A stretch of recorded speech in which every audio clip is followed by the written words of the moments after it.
Liberian girl, a raising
Good evening.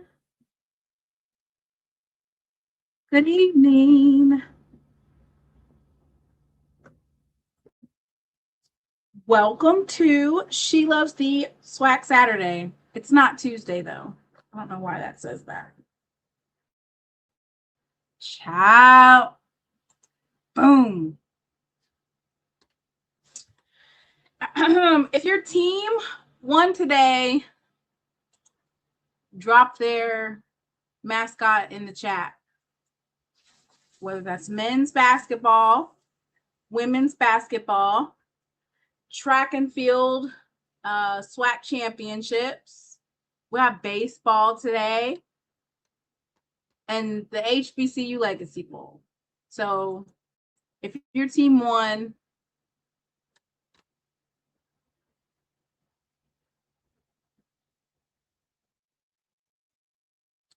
hey, Miss, you did cry. Hey.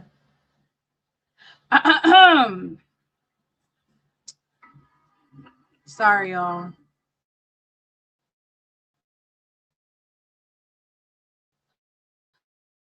Over again. Nephew, can you hear me? Let me have it. Jay. Yes, I can, loud and clear. What you doing? You still in New Orleans? Yeah, I'm editing and uploading right now as we speak. Are you still in New Orleans? Oh, yeah. Oh, okay. How's everybody doing tonight?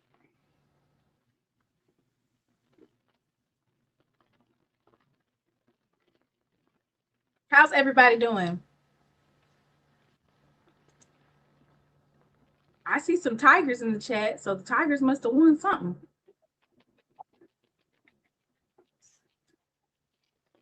Ooh. They already throwing shade.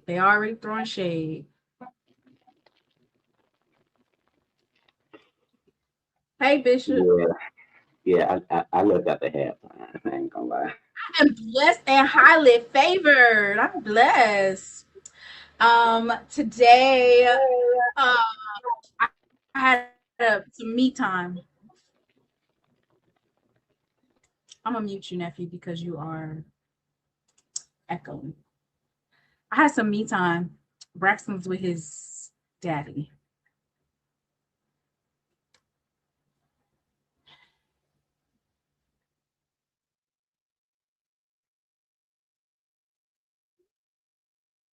I'll tell him all day. So, has anybody ever seen the TV series Hijacked with Idris, where he's on the plane? I binge watched season 1 last night. Braxton's son, FaceTime video. Oh, here's Braxton right here. Hi. Yeah. How are you doing? Good. You want to say to everybody on the podcast? You want to say hi? Okay. Hey everyone. Say hi. Hi. Be I love. But anyway, Braxton's with his daddy. And so I just been chilling. I feel like I need to go get a drink. Get me a little drink. They said, "What's up, Brax?"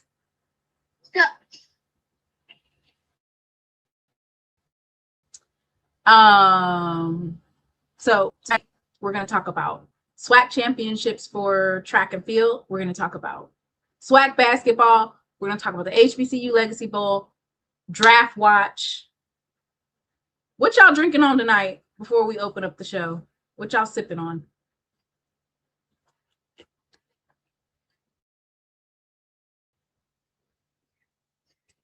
Miss Whitley, I did get my seafood boil today. I just didn't want to say it over the phone while Brax was listening. I did get my seafood boil. All I'm missing is the drink. I got my seafood boil. It was good.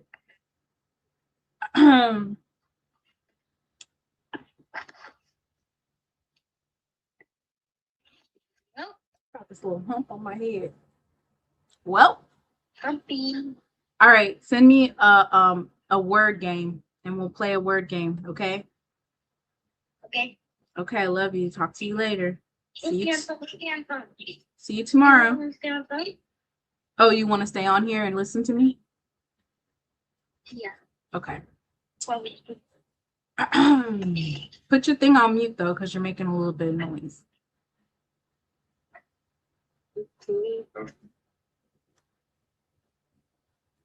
Ooh, crawfish.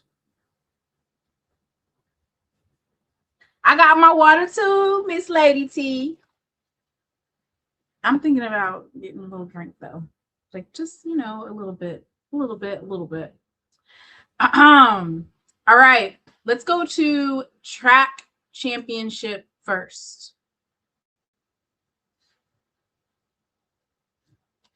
Because Jackson State had quite a few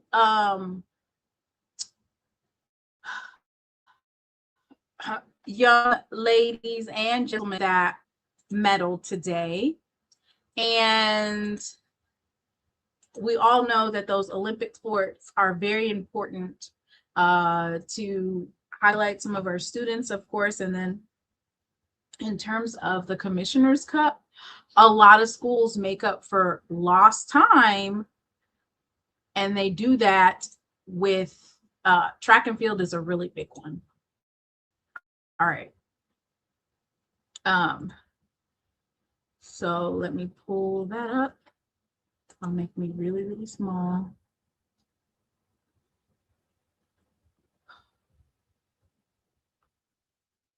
So first up that I'm going to present is men's shot put. In first place, Jackson State, Caden Berry. Second place, Michael Fulton of Southern University track and field. And then in third is Blaine Nunn of Texas Southern University track and field. So congratulations. Oh, you holding that thing on your eye?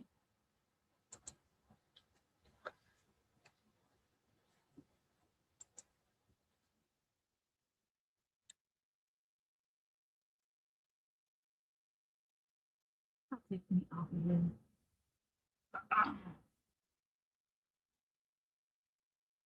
So congratulations to those young men.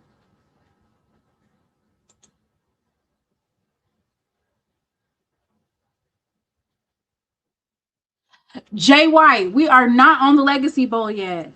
We are on track and field. Focus. All right. So congratulations, of course, to those young men medaling. And we got more from the SWAC in terms of medaling. This is very important, of course.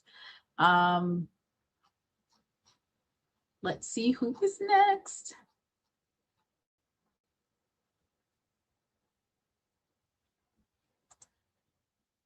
Y'all gonna have to bear with me in terms of like numbers. So Caden Berry of Jackson State is the SWAC champion, and he did 16.39. I want to say that's meters. Correct me if I'm wrong. 16.39 meters for shot put to place first. Okay. Congratulations, Mr. Berry. Next up, in men's pole vault, we have Adam Hines from Texas Southern in first, Daryl McElroy of Prairie View A&M in second, and Corbin Lewis of Jackson State placing in third with a personal record. So there we go.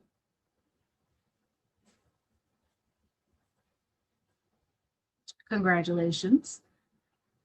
And let me put their stuff on the side.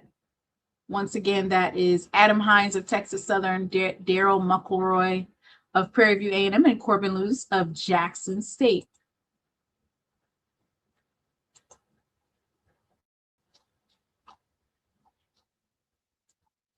Let's see if we have anything else in here.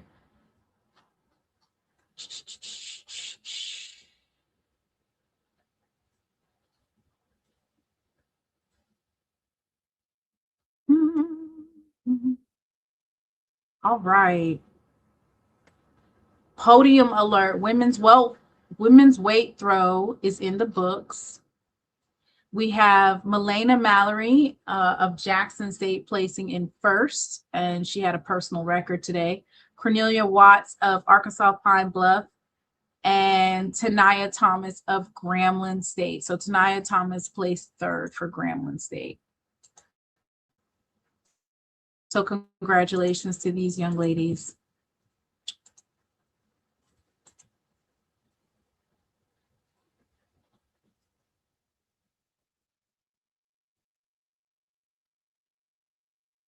We might just get that Commissioner Cup this year, y'all. I mean, Jackson State is placing now. We are definitely placing in some events. So congratulations to those young ladies on placing. And don't quote me, but I think there is one more that I saw on here that included some Jackson State folks. Of course, the weight throw was Milena Mallory of Jackson State. She had a personal record of 17.65 meters, and that was good enough for first place. And let's see what else we got going on here. All right, we have another podium alert. The men's 3,000 meter run is in the books.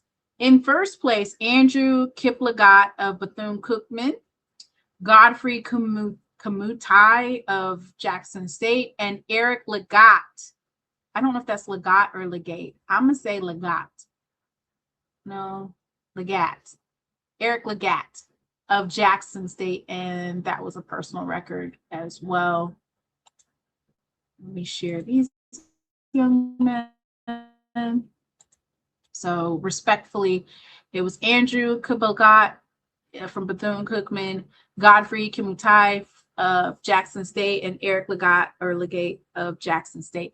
Y'all, please excuse me on the pronunciation of these young men's names. And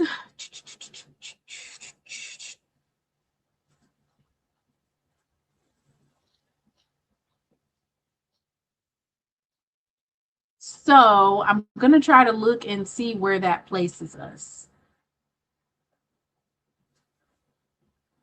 in terms of like, are we in, who took it first place, second place? I don't see no type of hurdles and stuff. So I'm thinking that like all the hurdles, the relays, all that extra stuff, I think that's going to be tomorrow. So tomorrow is a big day in terms of like the 200, the 400, like a lot of running events, I'm guessing, hurdles and stuff like that.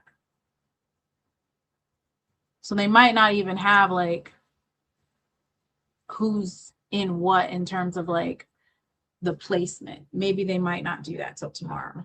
So I'll be on the lookup to keep that updated. But as of right now, I do not see anything on here that would indicate who's in the lead. There's a lot of championship play left. So we'll have to see.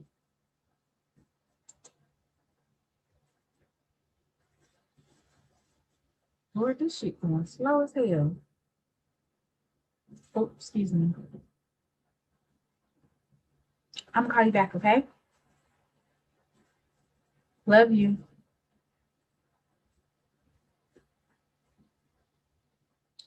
Sorry, y'all. My stuff is going so slow. Like molasses. Get on here.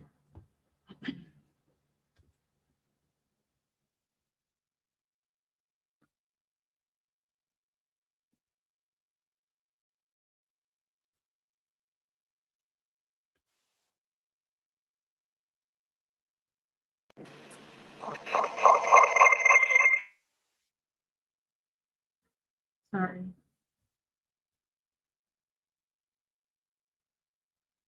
Am I echoing? Yes, I am.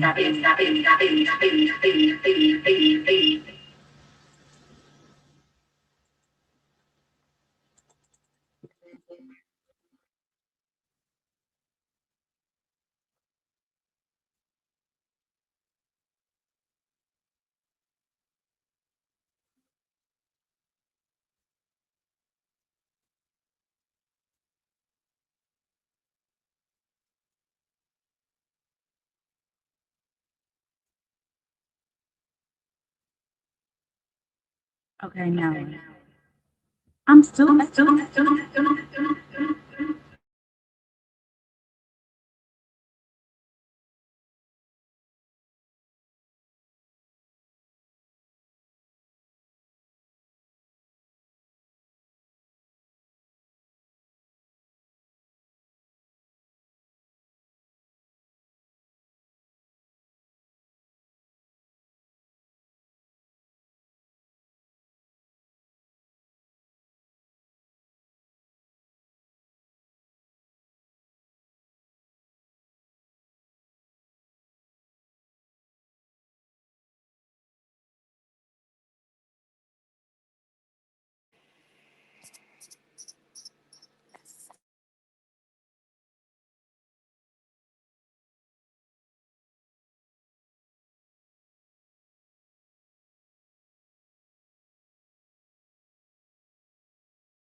Hey, Mr. Ford. Hey, can you hear me? Yes, I can hear you. Sorry about that. I had some You good? technical difficulties. I had an X-rated quote I was gonna give you today, but Braxton's still on the line. I No, he's maybe not. He's gone. he he go. He gone. Oh, I love this today. Are you familiar with Reese Colbert? She comes on Sirius XM. Do you ever heard of her? She's I from have California. I have never heard of. Oh, I love her. My wife and her friends, they listen to her, and they turned me on to her.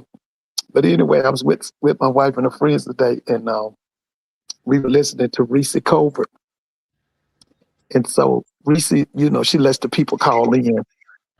And so she said, one of the callers said, you know that Stephen A. Smith is contemplating running for president.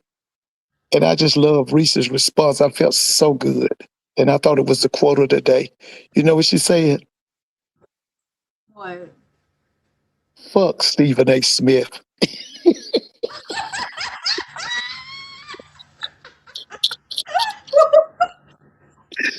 Ooh, I thought that was the quote of the day.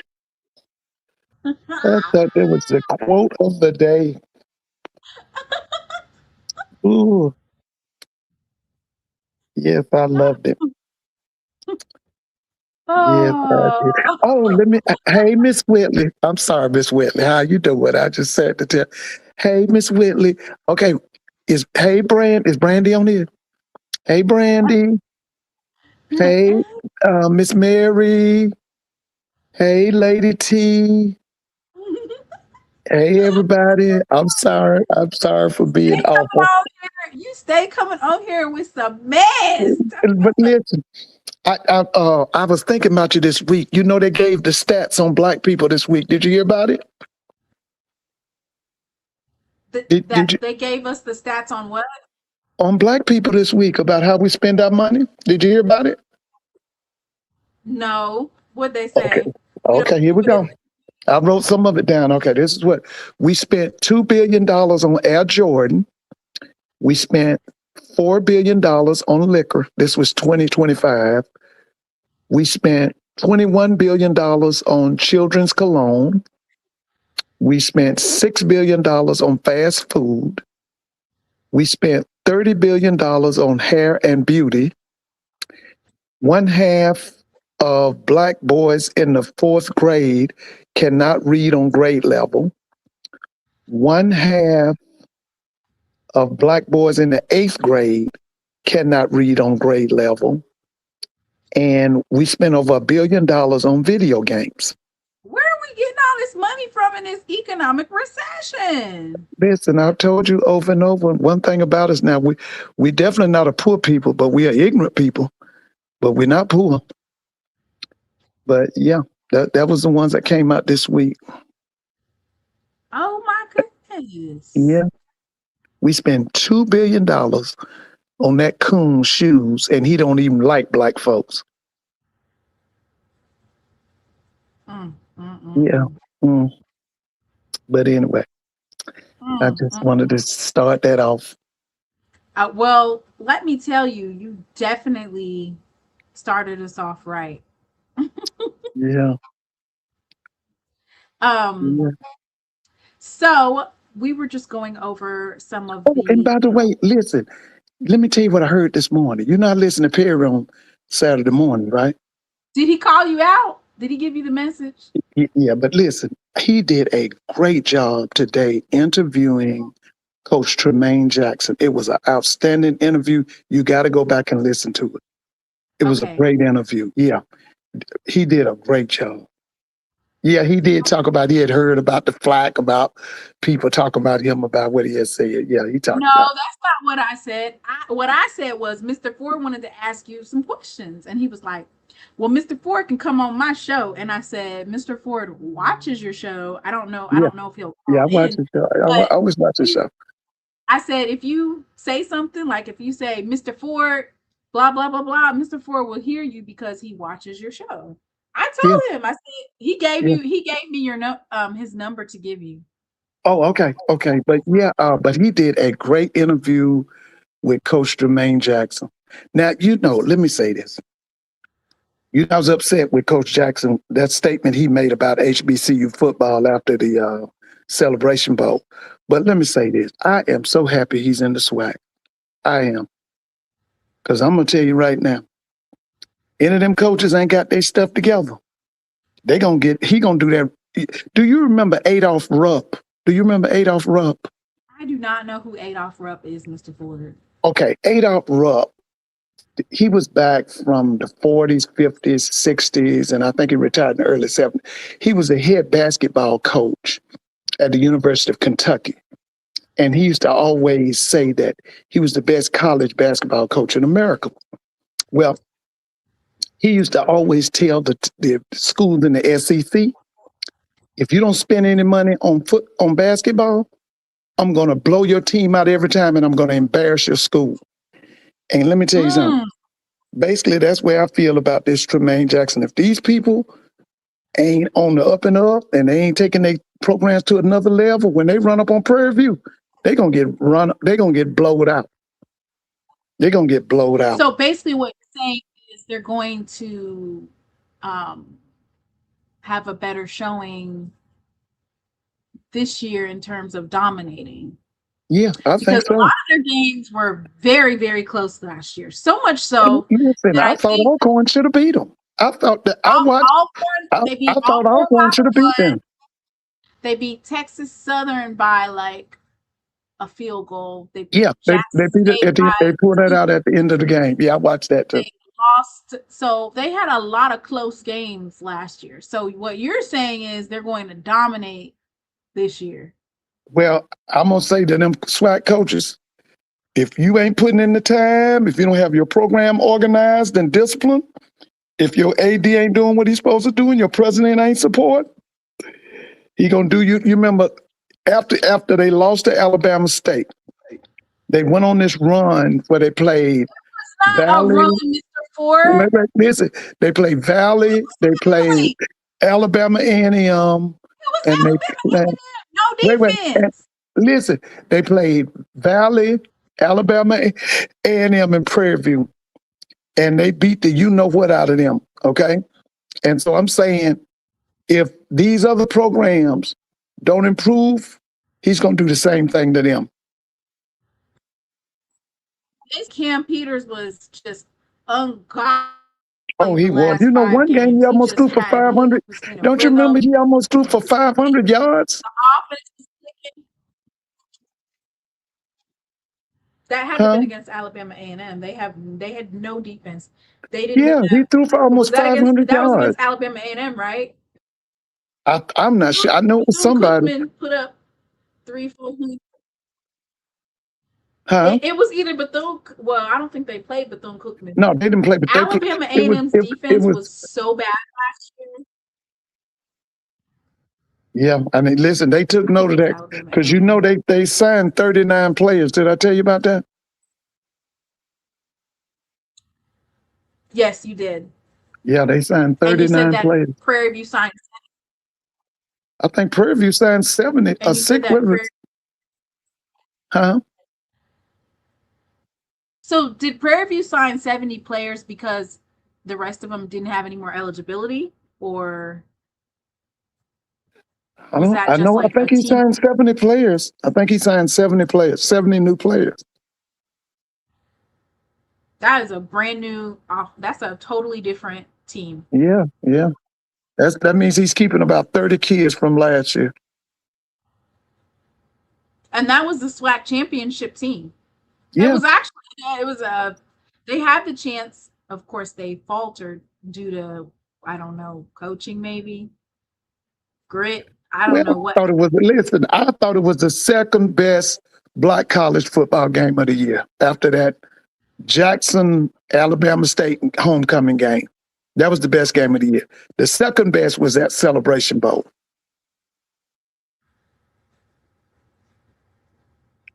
The third best. Did you watch the Legacy Bowl today, Mr. Ford? I watched some of it. I didn't watch the whole thing. We were kind of like in and out today. And one of the things that's obvious is that our talent level in HBCU football is going up. And I think it's going to get better. We're getting a higher quality athlete in HBCU football. We're not back to the 70s. I think we're at the 80s. We're not at the 70s now, because if we were at the 70s, that means that all of these black schools would get at least 1 to 2 players drafted.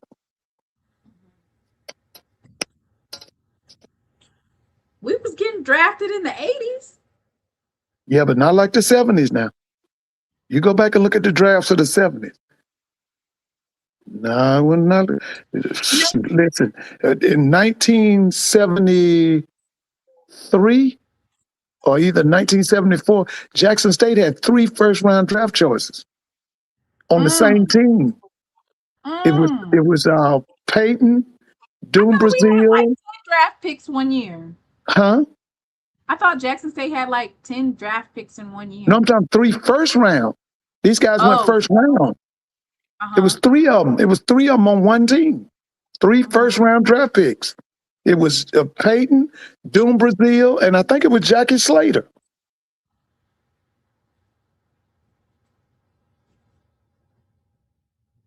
Okay, so let's talk SWAC basketball, Mr. Ford, because it looks like Alabama A&M is 1 win away from clinching the regular season. Oh, yeah, Miss Thornton. Somebody interviewed her this week. Yeah. Because Alcorn State women's team lost today to Jackson, right? Jackson. Yep, they lost today to Jackson State. So that almost solidifies the win for Alabama A&M Bulldogs. Yeah, because looks at like first it was only now have they won 20 games yet? They had only dropped 1 game. What's that? No, they're 14. They're 14 and 1. I think they got we got 4 more games left. 5. Yeah. And so how many games have they won overall? 14. Oh, I don't know about overall. I know they're 14 and 1 in the overall. In the SWAC conference. In the SWAC. Okay. Yeah. Mm-hmm. Right. Oh, yeah. Okay. So Alabama A&M, of course, extended their lead by winning 55-43 over Bethune-Cookman. Prairie View lost horribly to UAPB. They got blown out 81-56. Valley beat Texas Southern today, 78-64. Oh, okay. That was it. That was in Itabena? Yes, Okay, it was in Itabena. Okay. those Delta Devils. Oh yeah. That's why Oh, I yeah. said this tournament is going to be a problem. You know, Oh, the I think only it's gonna team be that love. A&M lost to in all of SWAC was Valley. That's the only team they lost to. Okay. Alabama State beat FAMU 62-59. Hmm. Southern beat Grambling 59-45. Okay. And Jackson State pulling out a win in overtime, 52-49 versus Alcorn State. So y'all went to reservation, right? Yeah, we went to Lorman, Mississippi. Lorman, Mississippi. The reservation. Yeah, the reservation. Yes. And y'all pulled it out. Oh yeah. Yeah. That was a good win for Jackson State. Oh yeah. Because they were rolling. They were rolling. So now that, I mean, Alabama A&M's obviously in first place, 14-1. Alcorn State is 11-3. Alabama State is 11-4. Southern is 10-4. Arkansas Pine Bluff is 8-7. Jackson State is 7-7. Grambling State is 6-7. Florida A&M is 6-9. Valley is 5-9. Texas Southern is 5-10. Bethune-Cookman is 4-11. And then Prairie View has not won a game all season.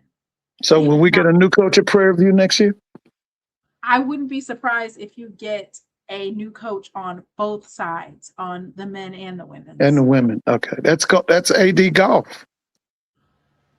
Yes. He knows how to go get a championship coach, huh? Well, I don't know about basketball, but definitely football. Oh yeah. Yeah. Coach AD. I told you I remember his mother. Yes, you did. Yes. So that's how that goes.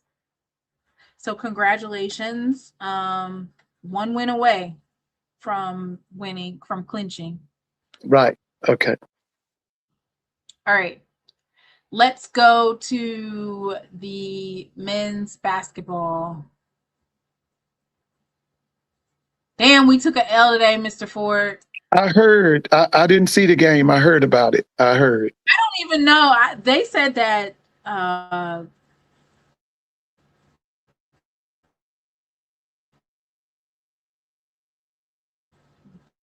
Deshaun Ruffin had a foul or something in the first 5 minutes of the game. My shit is stalling out. I know they said that. But anyway, Ruffin had 7 turnovers today, right?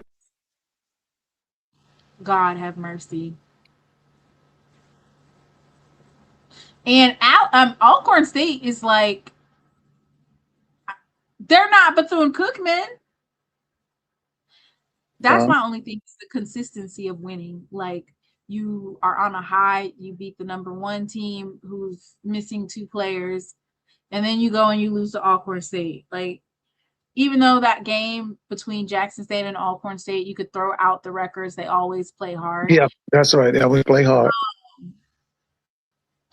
Dang, like, you got to get some consistency somewhere in there. That's terrible. It's absolutely ridiculous that we can't stay consistent, which, I mean, even if you, let's say you win the tournament, how are you going to go far?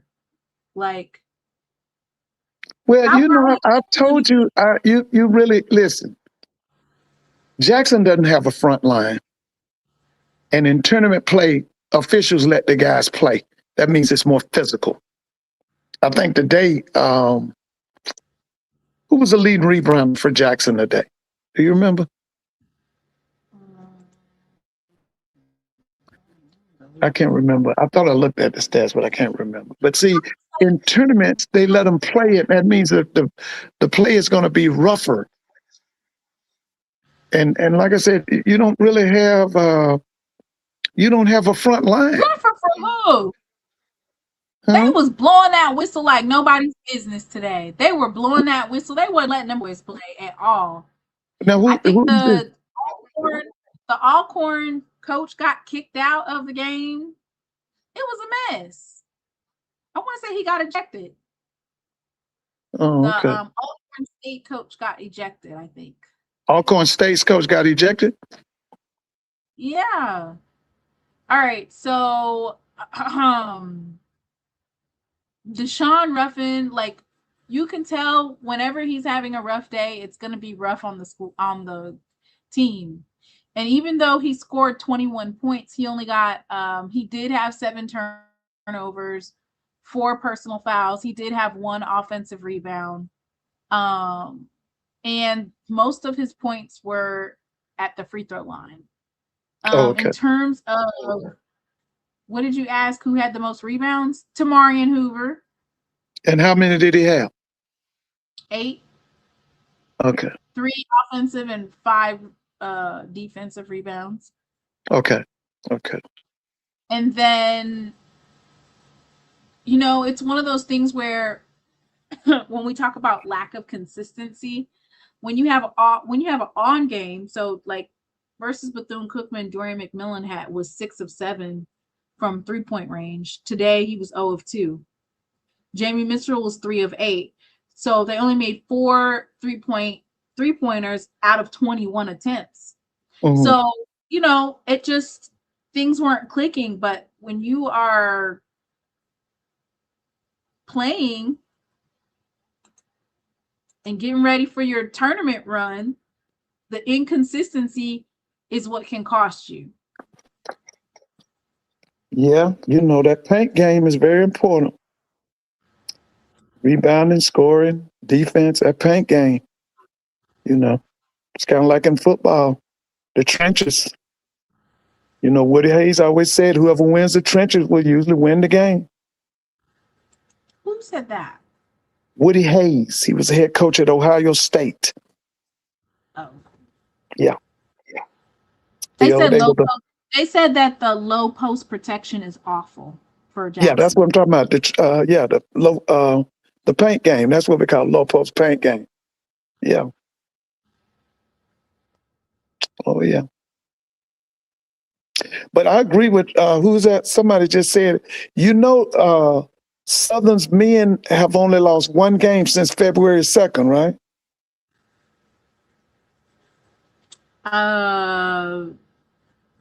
No, I did not know that. Yeah, They're still 9 and 5. They're second place. They're peaking. They're peaking. A&M and Arkansas Pine Bluff are both 9 and 6. So they're all, I think they're 1 game away. Yeah, but like I said, they've only lost 1 game since I think it's since February 2nd or something like that. For a minute there, after Jackson State beat Bethune-Cookman, I thought we were getting ready to peak, and then we lost to Alcorn State. So it's kind of like, you're saying Southern's been consistent? No, I'm just saying that I saw that since February 2nd, they've only lost 1 game. Yeah. Let me see Southern's play.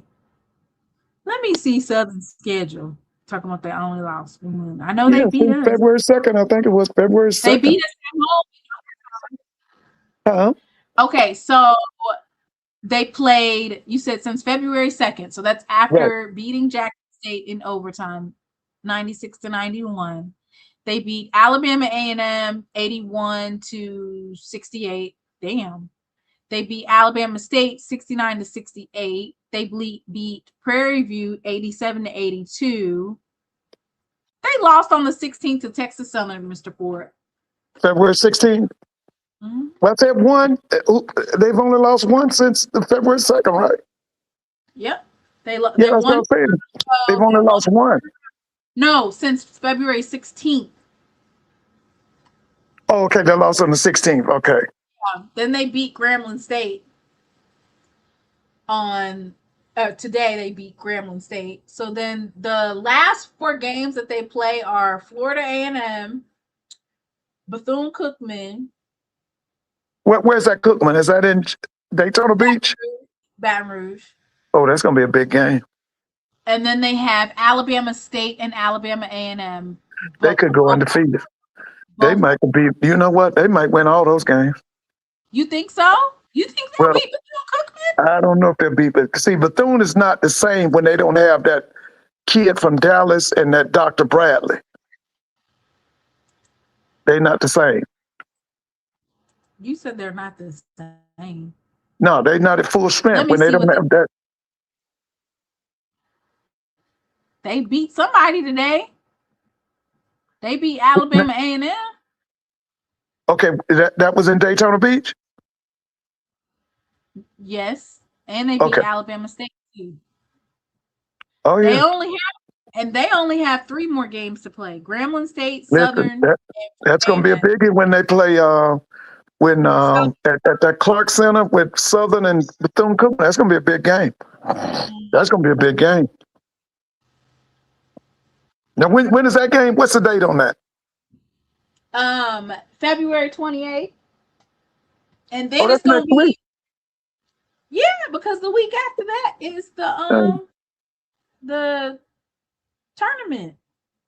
Oh, okay. Okay.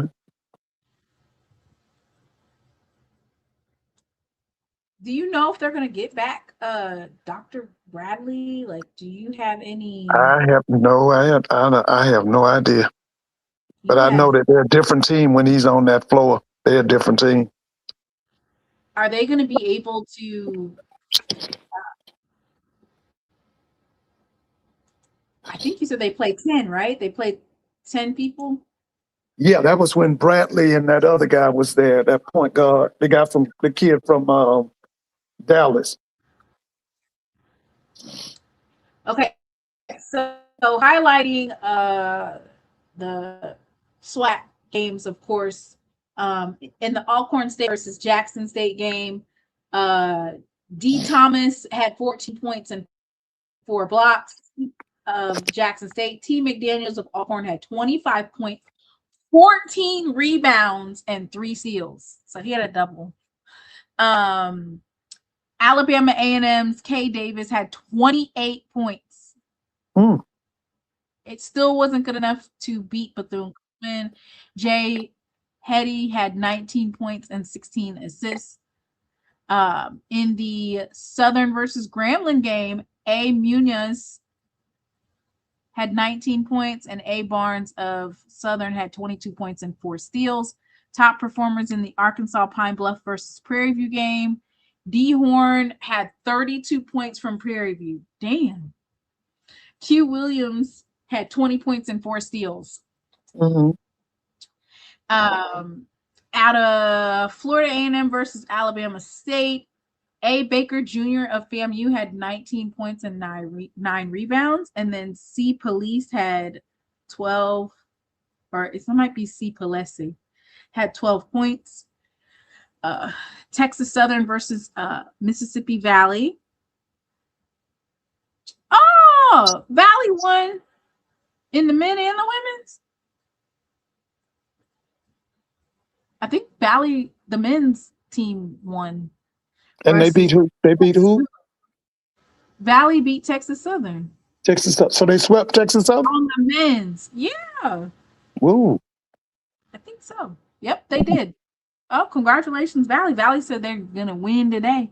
M. James of Mississippi Valley had 24 points, and D. Posey of Texas Southern had 17 points. Okay, Valley. Valley said, we're going to sweep y'all up in Itabena. Oh, yeah. Wow. That was great.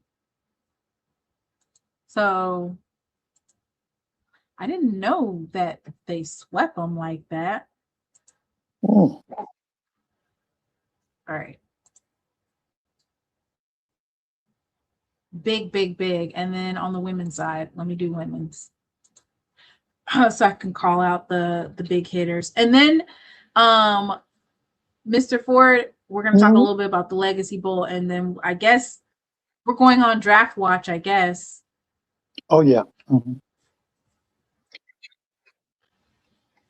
You said you only watched a little bit of it. You watched the first half or the second half? The first half. Okay. So finishing up and rounding out the women's games, Jackson State was 52-49 in overtime. Jalea Cotton, once again, 14 points, 15 rebounds. In Cheatham, 19 points, 13 rebounds. Alabama A&M's Jay Belton had 18 points and 9 rebounds. Bethune-Cookman's T. Butler had 10 rebounds.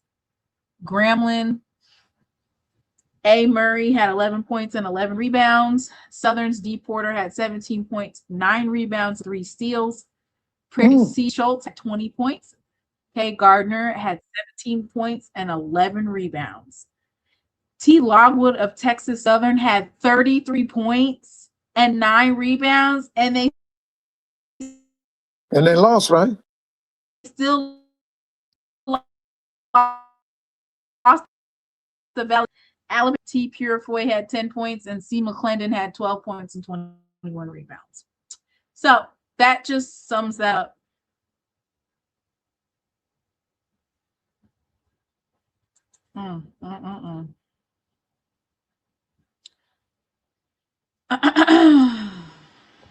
Mr. Ford, are you going to sleep on me already? No, it's too early for you to go to sleep. No, I'm talking to you, and I wanted to see the Knicks, how they do against my God, the Houston Rockets, what's his name? The kid from James DC. Harden. No, James not Harden. No. Slim. That's with the Houston Rockets. Kevin Durant. Oh wait, James Harden got. Sorry, James Harden is with the Cleveland Cavaliers. Well, they've been winning. Oh yeah, but now he's not going to stay anywhere. You already know that. He'll be mad with Donovan Mitchell by the end of the season, and then he'll want to go play with LeBron. Why he didn't go play with LeBron already? I don't know, but that's how Harden is now. He's never happy in anywhere. He's never happy.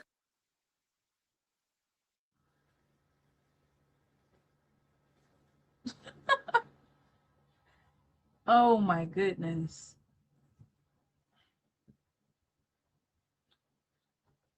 So let me see if I can get the HBCU Legacy Bowl box score. Okay. Because when I pulled up, it was kind of old. Did you get a chance to see the quarterback play, Mr. Ford? Yeah, I like that Ransom kid. What about Walker?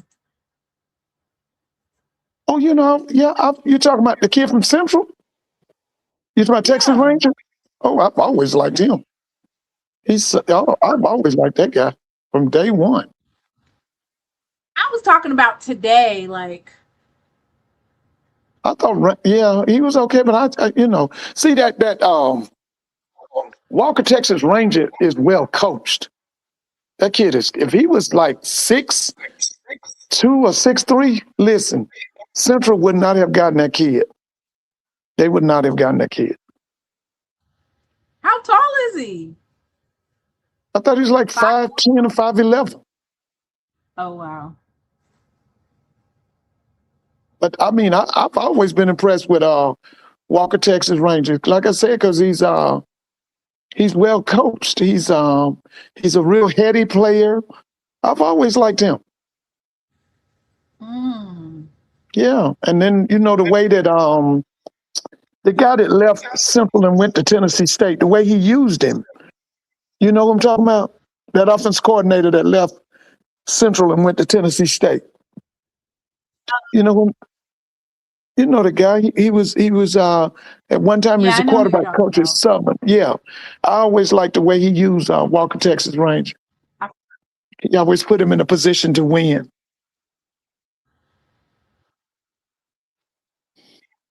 But I just thought, that Cam Ransom to me now, man.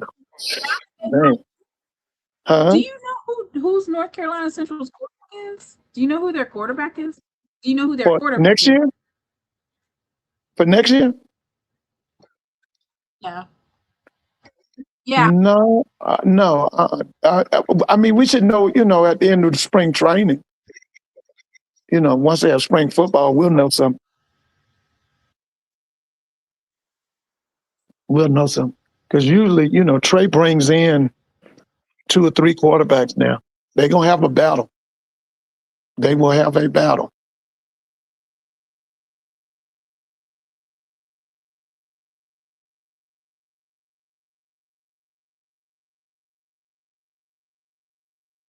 They got a new offensive coordinator at Central.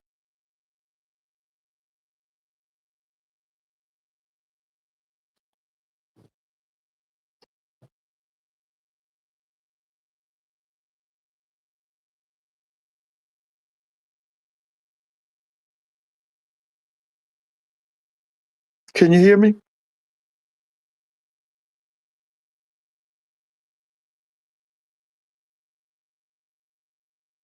Somebody in the chat, can y'all hear me? Yeah, I can hear you. You can hear me, yeah. Yeah, they got the new offensive coordinator. The guy from Alabama State is coming to Central. Right. Tony Holes at Alabama State. Yeah. Matt Leone went to Tennessee State. Tennessee State, that's right. And Barnett is gone to Central. Yeah, so Barnett's got to pick out his guys. His first year was kind of rough. You're talking about at Alabama State?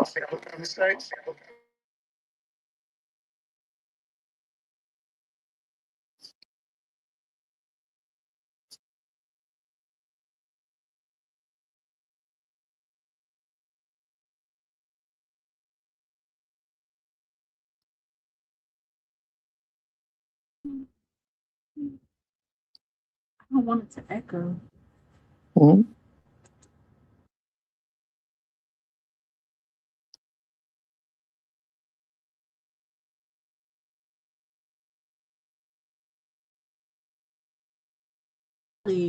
I don't know what's wrong with my computer. It's acting up.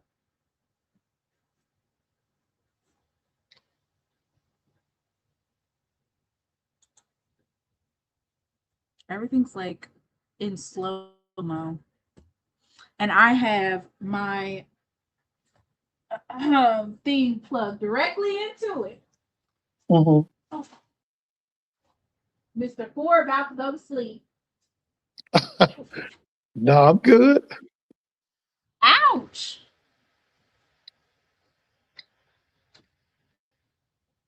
Mr. Ford, they said that you only highlight SWAC football. You don't really care about any of the other conferences. What do you have to say about that?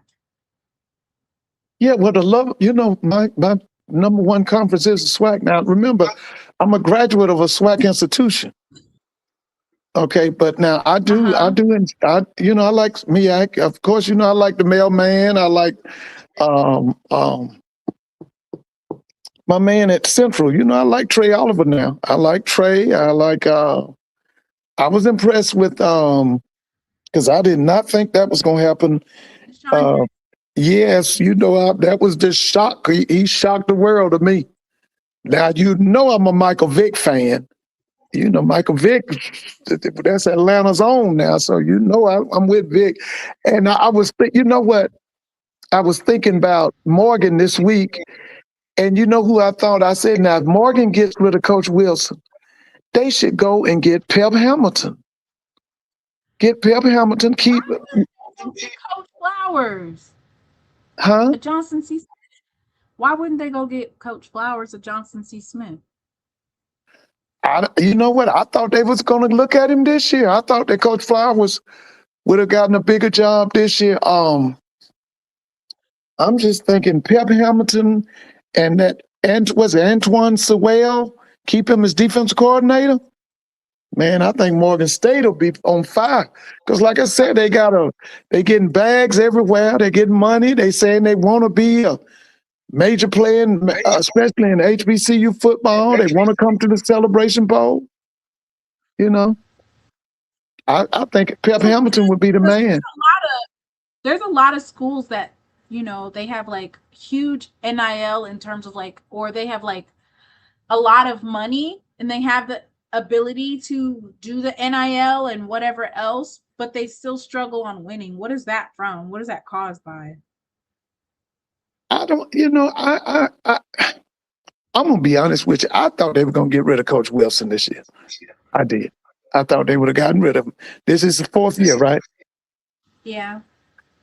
And I thought that, you know, they would go out and get somebody like a Ted White or Pep Hamilton or, you know, like you said, maybe a Coach Flowers. Because they got the defensive ace now. They got Antoine Sewell, I think his name is. Listen, I'd give him a 3-year contract as defense coordinator. I wouldn't want him to go anywhere. But they just need that, you know, head man needs to be offensive. Well, they always, I mean, a lot of Morgan State's defensive players are highly touted. Eric Hunter. Yes, they are. They're defensive. They play some of the best defense in HBCU football. Yeah, but then you have that lackluster offense and you can't get it going. It definitely affects the the game, right? Yeah, you bring Pep Hamilton there, it won't be lackluster for long. You bring Pep there as head coach. Pep Hamilton could be Damon Wilson's offensive coordinator right now. No, he's Mike Lockley's he's special assistant to the head coach at Maryland. No. If Pep comes to Morgan, he's coming as a head coach. They said Delaware State's running back coach is gone. Yeah, he went to Florida A&M. What? Yeah. Oh, Clinton Portis. Florida A&M not playing. Yeah, Clinton Portis went to Florida A&M. They brought in another pro. Florida A&M. Huh? Everybody went to Florida A&M. Well, I know Clinton Portis did, and then Delaware State got another pro. I can't think of his name. He's going to be the new running back coach at Delaware State. All right.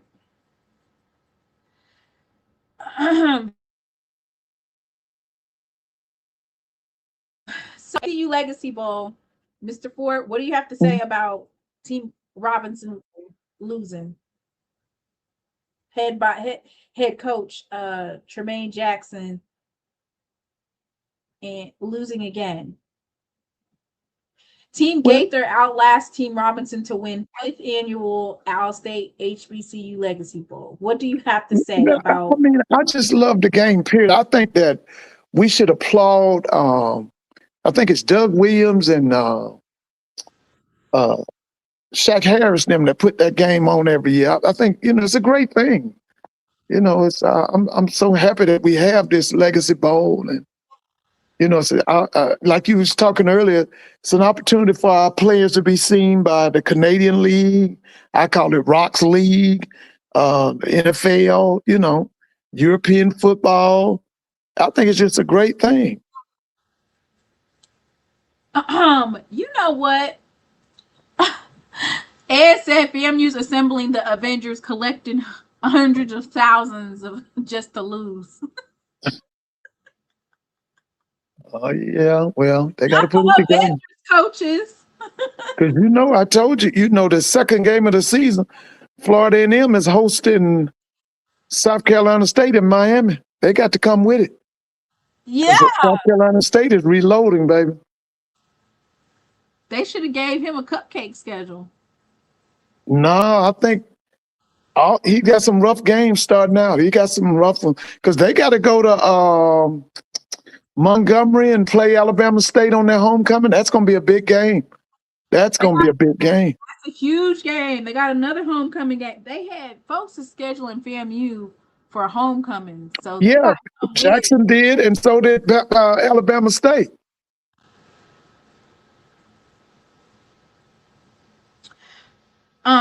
So just some highlights from the All-State HBCU Legacy Bowl. Of course, it was in Tulane University, Union Stadium. Team Gaither won 27-23. We did have a opportunity, and when I say we, I mean like Team Robinson is in this. Was it SWAC and SIAC together? Yeah. They did have a chance to go and drive and score, and I want to say Cam Ransom turned the ball over with a forced fumble, I believe. They were throwing a lot of interceptions today, Mr. Ford. Oh, okay. Okay. The defense, it was a lot of defensive plays going on. A lot. Okay. Doug Williams, the co-founder of Black College Football Hall of Fame and the HBCU Legacy Bowl, who quarterbacked Washington to a Super Bowl victory, said that it's all about opportunity, to give them a chance to be seen and give them an opportunity to go out there and perform. If you do that, that's all people ask for.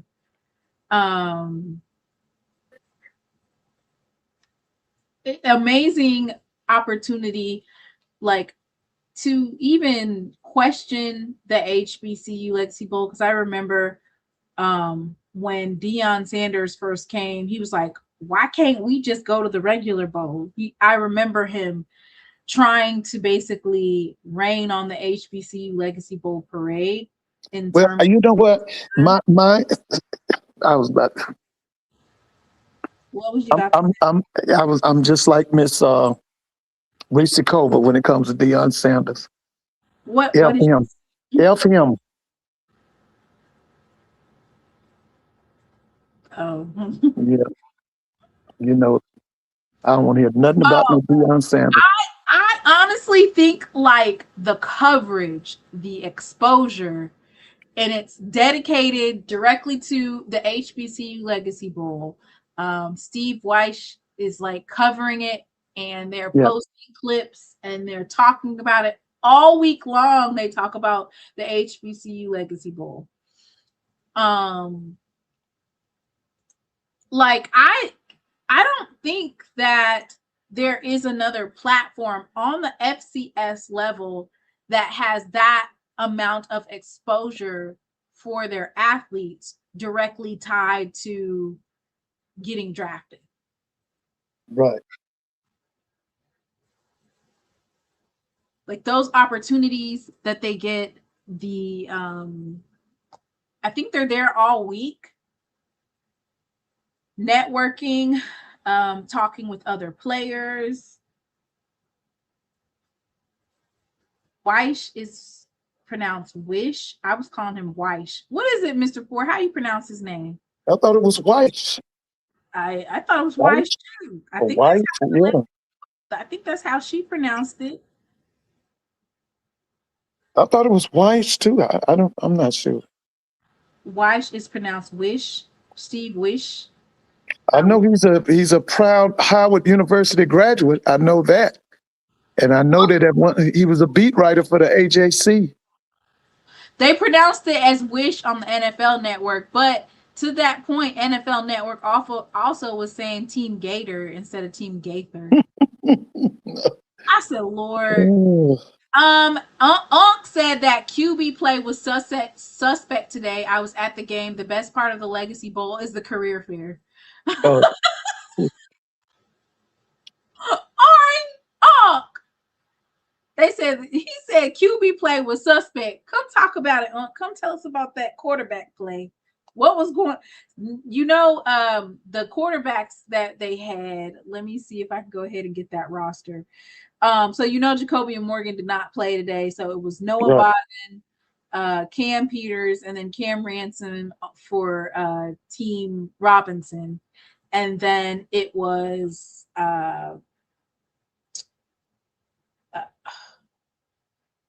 Walker Harris, Walker Texas Ranger. And I did not get the other two quarterbacks on Team Gaither. Let me see if I can get them.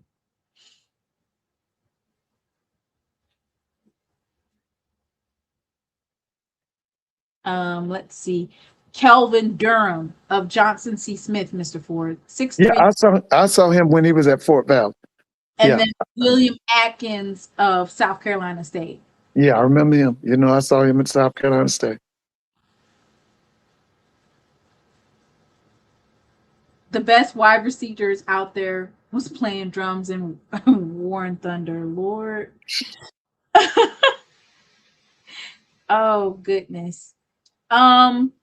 You know, I hope that I know defensively there was some really good defensive play. What I will say is that they have good size, our quarterbacks. So Cam Ransom 6'3", Cam Peters 6'4", Noah Bottom 6'4". I didn't know Noah Bottom was 6'4". Yeah, I saw him in person. It says that Walker Harris is 6'1", Mr. Ford. Oh, he is? Yeah. And Kelvin Durham is 6'3", and William Atkins is 6'1". Oh, okay. I didn't know he was 6'1". That's what they said. Mm.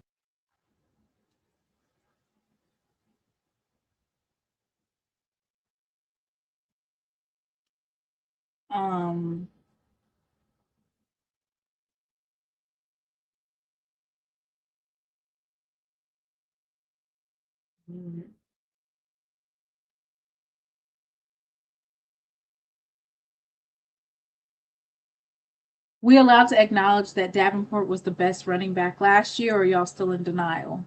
Wait a minute. Lord? Whoever said that he wasn't? I don't think anybody said that.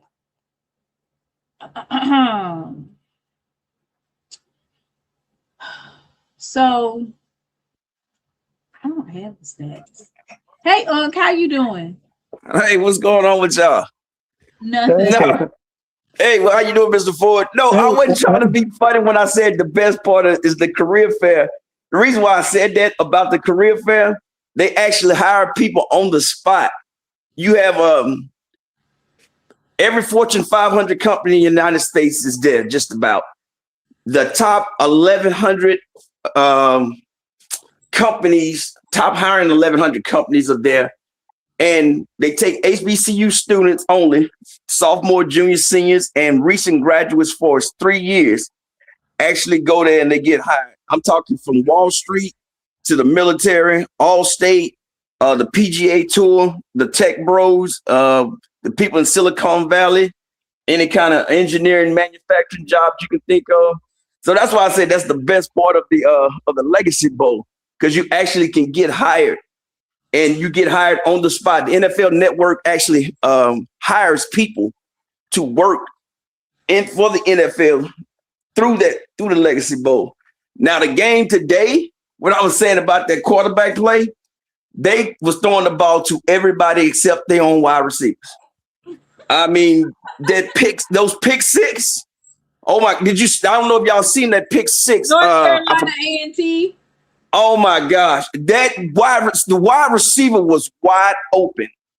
That ball was thrown so poorly that when it came out his hand, I said, that's going the other way. And as y'all, I don't know how much they showed on TV. It wasn't even close, man. And I kept asking Jacoby Morgan, why don't he sit there and appeal to the NCAA to get his year back? All these other players are getting their years back. Think about it. This man missed half of the season, right? No, he missed like 5 games. That's almost half. Well, if think about it, he didn't finish the Grambling game, so we really can't count the Grambling game, can we? I mean, I'm just saying. I mean, it's worth a shot, but yeah, I mean, that's what I'm saying. It's worth a shot, but the offensive line of Towns Blue and that's that other big guy from Jackson State, the defense, Quincy. Those guys, I don't know if y'all watched the whole week. You mean to tell me that those two guys couldn't even get a shot at the NFL Combine? But you have scouts at every single one of their games looking at these people. And both of those guys are high on the draft board of HBCU players. But when it comes to all college players, it's like you don't even think of them. So I blame the 8, like I told people today, we have 8 black general managers. 2 of the 8 black general managers went to HBCUs. One of them is the general manager for Chicago Bears, and I cuss the Bears out every year. Indiana Bears. Oh. Stop it. Stop it. That's blasphemy. That's blasphemy. That's blasphemy. But I cussed him out every year. How can you? I think he went to Howard, if I'm not mistaken. It's either Howard or Hampton. I don't really care about those schools. I'm a big SWAC guy. But those guys will not even come down and look at the HBCUs. But 8 black general managers, and we can't get one player drafted. And then when we do get a player drafted, they drafted, I think, with Baltimore, Maryland. They drafted a guy from Alabama A&M. You know that young man is almost in the starting lineup now. Yeah. So it's I like the game. It does isolate and highlight us, but today the quarterback play, it was frustrating. It was frustrating to say the least. Because during practice, because they're here for a whole week. But this year it just happened to coincide with Mardi Gras week. But I think the guy from Kansas City Chief, what's his name? The light-skinned quarterback. Mahomes? Mahomes, he's a big sponsor of this. Along with Jameis Winston. Jameis Winston, when it first started, like I tell you, you can say a lot about Jameis Winston, but when this game first started, he put up his own money to back this Legacy Bowl. So that's why I tell people, I don't care what you say about Winston, but when he came to this bowl, now the Saints are a sponsor, the NFL Network is a sponsor. You have some big-time corporate sponsors, and you have a lot of companies that are looking for HBCU people. So next year and the years after that, if you are a HBCU student from sophomore to a recent graduate of 3 years, if you don't come down to New Orleans and get you a job, you crazy. So, I mean, I'll reiterate it again, on the spot hiring. If your game is tight and you got a good resume, and young people, please learn how to dress for job interviews. I just don't get it. Business casual at the least. In the HBCU realm, I guess maybe they are not from the College of Business, but we were required to dress a certain type of way. So that's news. Listen, I majored in history, and they taught us how to dress. Y'all did not want to see what was some of that was walking through there looking for a job. Yeah, I'm serious. I'm not saying every single person was wrong, but it was quite a bit it was head scratching. Matter of fact, what's his name was there? I seen Jackson State that y'all had a booth there. Y'all was over there by the financial, the financial area. I don't know what y'all was actually doing over there. So I was real busy trying to help with their resumes, and the people that did have shirts and ties on, I was helping them shirts and ties and helping them with their appearance. And I mean, because if you can try to get if Silicon Valley is there hiring, and everybody know how hard it is to get into Silicon Valley, and I understand the dress code at Silicon Valley, but to get into Silicon Valley, you're not gonna walk up there with your shirt untucked, your little pants or whatever. So, like I said, it wasn't everybody, but it was quite a bit of it. So you got to fix that, man. But I do like the Legacy Bowl. I think it's promoted wrong. And what I mean by promoted wrong, they wait. The Legacy Bowl promotes it, but I don't think the HBCUs themselves promote it as they should. This game should be promoted just like the Senior Bowl. Everybody knows about the Senior Bowl. Every year somebody will ask me, what is the Legacy Bowl? Or where do these people come from? Or then they'll say, oh, I know this school, or I heard of that school. And the city of Orleans, they were responsible too. I yelled and cussed at them we just had an educator from Dillard, Dr. Francis, who was a president at Dillard for 47 years. Xavier. He was at Xavier. Yes, that's 47 years. Yeah. And you mean to tell me you haven't lowered these flags at half staff? This man was such an educator. Yeah. He basically in the health and science field, he actually, that's why Xavier education is so high and such a high standard right now because of him. Yeah. And you name some. Was it Norman Francis? Yes, Dr. Norman Francis. Yeah. Yes. Yeah. 47 years. Medical powerhouse.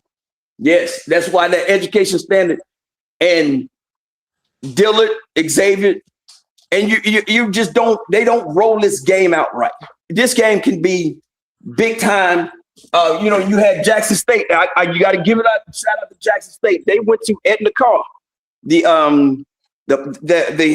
recent state championship. They put on a band clinic just for high school students only. All these weird people that like to hang around the band kids, they was like, get out. We're going to do this just for the students. So y'all can look to have some more New Orleans kids joining y'all band. And they did a damn great job there. Yeah, I think the former Chalupa is the band director at Edna Carr. He's a former Sonic Boom of the South member and the Jackson State alum. Yes. Yeah, you got to get it to him. Cause see, like when Jackson State comes to town, they're the talk of town, the Sonic Boom. You got groupies following these bands around where they going, what they doing, and they take over. But they kicked everybody out and said, nope, this is for high school students only. And I think that's where it should be. And I told him, I said, hey, you wanted to see him, you should have been at the Mardi Gras parade. And speaking of Mardi Gras parade, Texas Southern and Alcorn had a battle of the bands in what we call Tuba Fat Square. It's in the 7th Ward. Texas Southern blew the doors off Alcorn. Don't believe me? Go watch the battle of the bands. Now, when Jackson State came on Zulu morning, they all had an excuse. Jackson State didn't march as much as we did because Jackson State performed better out of all bands on Zulu Day. And I try to explain to them it ain't Jackson State's fault that they got to go perform for the halftime show that was today. So Southern is upset because they try to say that Jackson State didn't sound as good as they did because, hey, we've been marching in 3-4 parades. So I was like, whatever, man. But they can just hold that L, man. But the HBCU bands made this year's Mardi Gras. With all the crazy stuff that was going on with this Mardi Gras, the HBCU band, I think the band world is going to be all right. But what I don't see doing Mardi Gras is HBCU schools being represented. You got Zulu Parade, that's a black crew.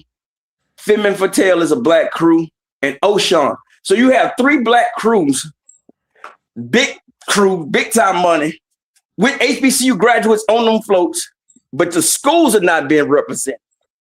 LSU had took out a whole damn float, which rightfully they should.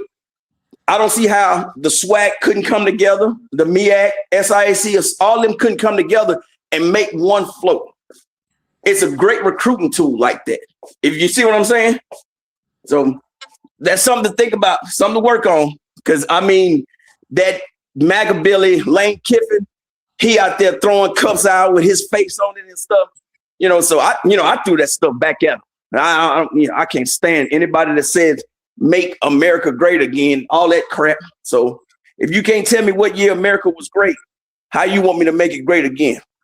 So, but it is what it is, man. But that game keep going. I want the game to keep going. I want that career fair to keep going. I want to see more young kids come get a damn job. Because you got to think about it. The PGA Tour, probably one of the whitest sports we have in America. They want black people to work for them. Not as groundkeepers either. Not this goddamn what's that other damn job they like to give black people? Groundskeepers, butlers, maids, and stuff like that. Caddies. caddies. Yeah, they want you to work in the business side, corporate. These are corporate jobs they're hiring people for. Allstate is one of the biggest hirers of HBCU graduates. I found that out this past week. Every year, Allstate hires people on the spot at the Legacy Bowl career fair. I think somewhere anywhere from 1,500 to 2,000 students come through there. So, hey, 1,500 to 2,000. Yes, this. I'm telling you, this is how big this thing is. It's huge. It's in the Moriel Convention Center. That's right across the street from the Superdome. It's in the ballroom. That's one of the, if not the biggest ballrooms in I know in New Orleans, but it is in that convention center.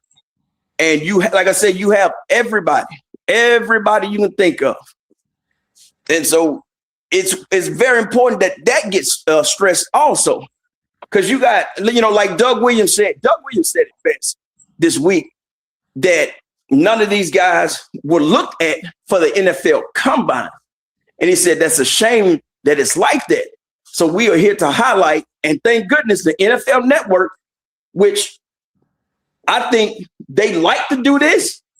So we cannot sit there and say, hey, nobody gave us an opportunity to showcase our talent. I'm doing it too, because it's all week long, and yes, they do a really good job of doing like the small stories. I mean, it's a big coverage, especially since if we're talking about in terms of what type of opportunities and highlighting you have on the FCS level, bar none, yes, the HBCU Legacy Bowl for football players is one of the biggest highlights. You're guaranteed the opportunity to be at the combine. You know that all 32 teams are going to be there. The CFL usually comes through there. The what is it? The CFL and also Roxley comes as well. USFL or whatever it's called. I don't know the name of it. They changed the name of it, but yeah, them, they're going to be there as well. And you just have a lot of opportunities to highlight yourself. Yes. One-on-one drills during the week. What was it, day or two after Mardi Gras? You got to see some good one-on-one drills. I'm talking speed rush versus blocking. Not so much hard tackling, but it was a lot of the same drills that you see at the Senior Bowl. You get to see HBCU players do one-on-one, catching, defending, throwing. So now that's what I like to see more than the game. And I know the game is important, but one-on-one drills. When you got that defensive end going up against that tackle one-on-one. Because like I tell you, the SWAC has made a change in offensive line. Our linemen are huge. Towns Blue and these guys are over 300 pounds, over 6'5". They're the prototype NFL linemen that you're looking for. And you get to see these guys go one-on-one. And trust me, I don't think it wasn't a team from the NFL that I didn't see there. But I know I talked to every single one of them, even the damn Patriots. And I can't stand the whole Robert Kraft and them organization. So all of them were there. Now, are they going to draft anybody? That remains to be seen. But I can actually say all the teams were present, and the one-on-one drills was very, very well watched. And you got the lineman, Corey Givens. I think he did himself quite a bit favor doing the one-on-one drills. I think Towns Blue showed that how big he is to move around him. Same thing with Quincy, and then you had the guy from, I think it was a defensive end. It's either South Carolina State or one of the MEAC schools. He actually showed how fast he is as an edge rusher. So those one-on-one drills is really what they was looking for. I know game is totally different, but that one-on-one drill, and I think that the fundamentals.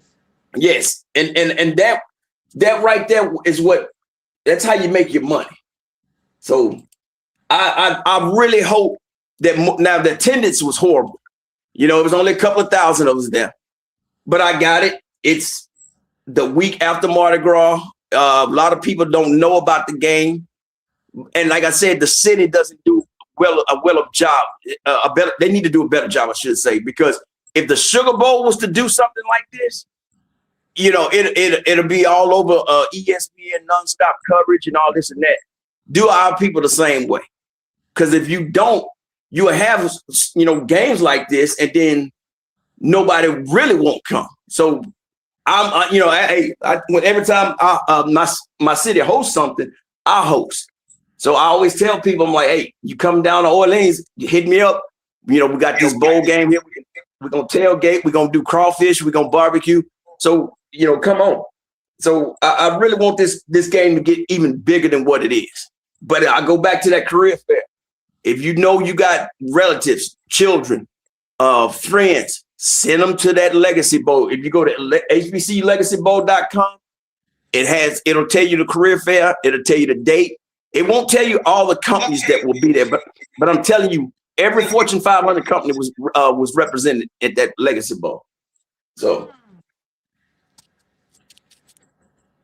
you said the career fair is February. It was February 20th. yes, that was yesterday. Yeah, so yeah, and I try to highlight it on my show how important this Legacy Bowl is, and I try to tell people like, hey, if you coming, just let me know. You don't even have to get you a hotel room.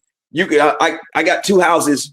One in the Treme, which is one of the oldest Black neighborhoods, and then I got my house over on the other side of town. But you can stay, you know, free of charge. I try to get more and more people to come, because if we don't support ourselves, nobody else will. Nobody's coming to save us. That's why I give Doug Williams his props.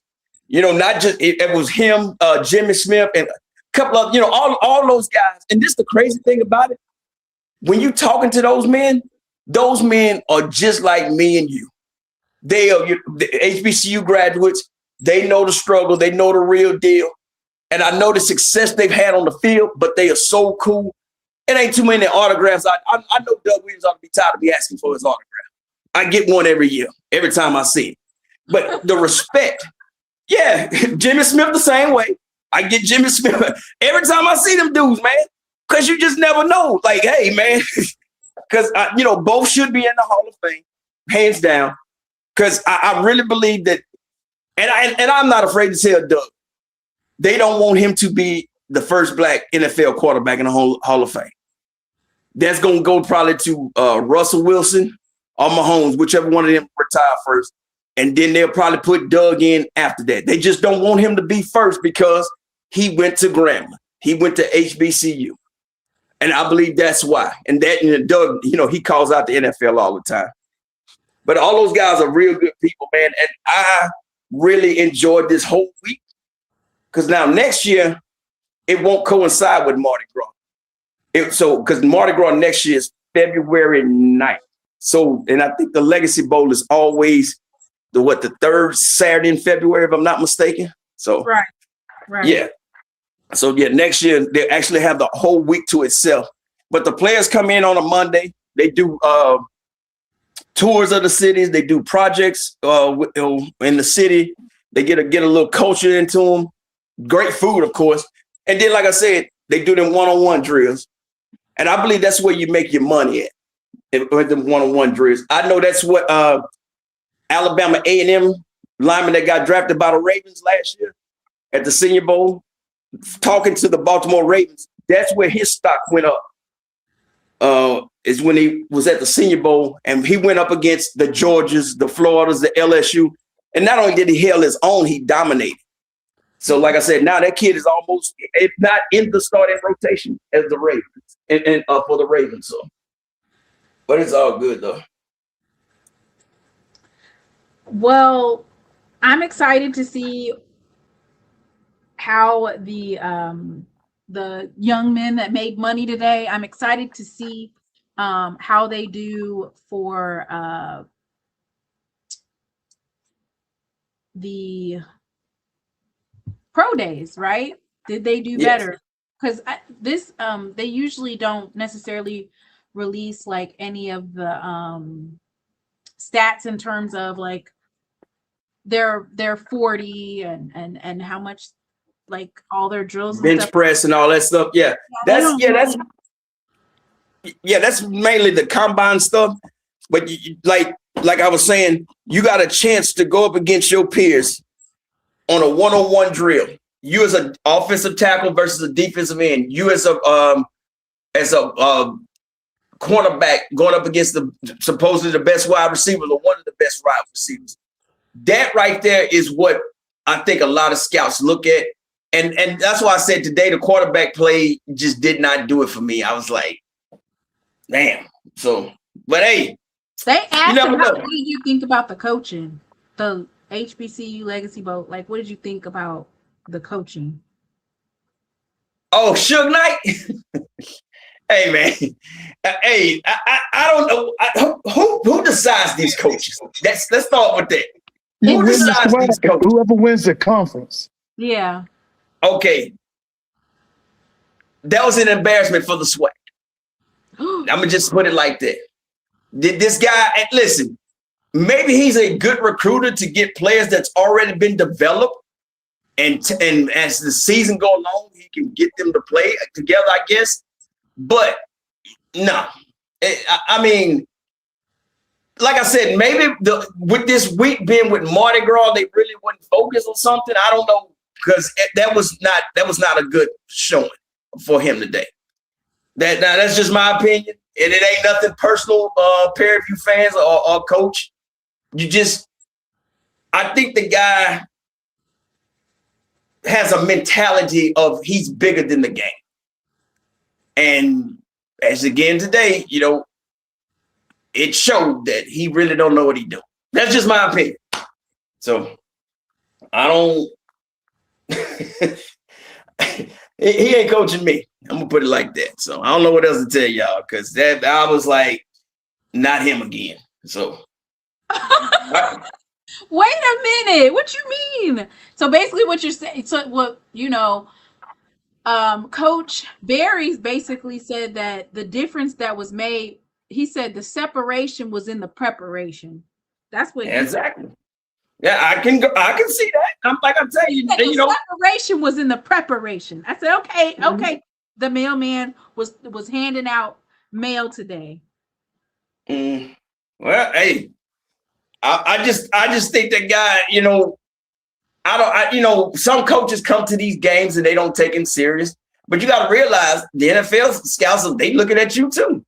They looking at all these coaches out there. I just don't think that, in the big game, he can deliver. And I understand this is kind of like an all-star game or whatever, but I'm looking at this game as a game to advance these young men's career. And this is probably going to be some of these guys' last time actually putting on a pair of football cleats to play. So I'm going all in. If that was me, I don't think he went all in. So, what did you think about the defense? What did you think was missing? What I think was missing, when you only got a week to play, a week to practice, because I think they got only a total of 4 practices. I think that it takes almost a half for everybody really to get to understand how to play together. So that I can see that within the game itself. So I just think they just didn't have enough time. But a week is enough. But it goes back to coaching. And, like a lot of these people just get out there and just want to have a good time. I'm talking coaches. Players are not. They trying, some of them players was flying around the ball. But hey, man, if your coach is, probably he was over there eating a bowl of gumbo or something. Who knows, man? But I don't think he's a bad coach at all. I'm not saying that. No, I'm not saying that. I just don't think when it's time for the big game, I don't think he's ready to get up for it. So, but hey, he defended SWAC champs. So, right. I mean, they said he brought in 70 new players for next year, so we'll see how that goes. Mm-hmm. He probably, like I say, about week 6 or 7, them guys really get it together. But today was one of those things that I don't know if he was you know, like I said, I was not in the huddle itself. I was just a spectator. But it wasn't too much of this week that I didn't miss. I mean, I from the luncheons, from them arriving to the practices to interviews, I was there on just about all of it, because I really wish the best for all these young men, not just SWAC, because I am a big time SWAC guy, so I really don't care about the other conferences, but I am a big time SWAC guy, and I want to see these guys do well, because before the Legacy Bowl, we wasn't really getting that notoriety for nothing. You had to be hoping, wishing, and praying that somebody seen you somewhere. Right. So I really salute these folks. But of course, I want folks to get their ass a job, because you got to put them cleats up one damn day. You got, and if you're not go get a corporate job, at least get into the coaching field. Because hey, we need coaches. Trust me, we need somebody to go there and I'm not saying you got to be a Marshall Falk or Deion Sanders, the coach at the HBCU. We need some of these players that played at HBCUs to turn around and be recruiters for HBCUs. We need that same high school that they recruited you from. Go back to that high school and bring somebody to that HBCU. I think that's a big part of our loss of these young kids now, because around, like I said, around from what is it, from Jacksonville to Houston, that whole I-10 corridor is wide open. That's where a lot of players come from that going off to the Big Ten, the SEC, the Pac-12, whatever the hell those conferences are. It's because our footprint, where we at, is not real known. So hopefully we can get that changed around, because it was a lot of young men at the game, high school players and stuff. And of course, they don't really know too much about HBCUs outside of Southern and Grambling, but that's their parents' fault. Oh, those young men from the boot. There's enough. I feel like there's enough social media exposure for them to know about other HBCUs. Yeah. Mr. Timon, I'm telling you, I wish these kids would understand that. But I tell you, I blame their parents. Their parents will sit there. Remember, I don't know if you remember, but remember I showed y'all that video of Nick Saban going in that house, eating cornbread and greens with his hands and doing the bus stop and stuff like that. Mm-hmm. That's what these kids are used to. They're not used to somebody coming up into your house telling you about how you're going to get up at 5:30 in the morning, go to practice, go to class, and get you a degree. They're not, no. You go to HBCU, you're going to be ready for real world situations. Once you graduate, you have all the tools and knowledge and understanding to go into corporate America and get you a job if athletics don't work out for you. They don't want that. That's the HBCU recruiting spiel that I got. And I wasn't a damn athlete. So they're not used to that stuff. They want the bling and the flash. But if you have a player like Kobe Gibbons, you have a player, just name any of those guys that was there today. They need to go back to their high schools or their area and say, look what I was able to do at Southern, Jackson State, FAMU, Alcorn, wherever they went to college. They need to be able to turn around and go pull somebody out of that same school and say, look, because a lot of those guys that went to them names I named, they probably had a player that played with them that went to the SEC or Pac-10 or whatever. And a lot of those guys, I think Doug said it best, I think is 350 people go to the NFL Combine, and a lot of those guys don't make it to the NFL. So I'm telling you, for Legacy Bowl, I pay real close attention. I'm there every day on the ground, and I don't miss, because I'm like, hey, if we ain't gonna do it, who is gonna do it for us? I'm gonna keep saying that. If I don't go out there and go to these different high schools, but this week we didn't have school because of Mardi Gras. But if I don't go and tell these folks, hey, look, school for Mardi Gras, the kids get to be out of school. Yeah, for the whole week. Yeah. What? So they get like a miniature spring break. Yeah, you can't. Yeah, the city shuts down the Friday before Fat Tuesday, the city shuts down in noon, and then nothing really opens back up. Maybe that next Thursday, if you're lucky. You got to remember, Lundi Gras is Monday, Fat Tuesday is Tuesday, Ash Wednesday is Wednesday, and then Thursday stuff starts to open back up again. Then the week is over with.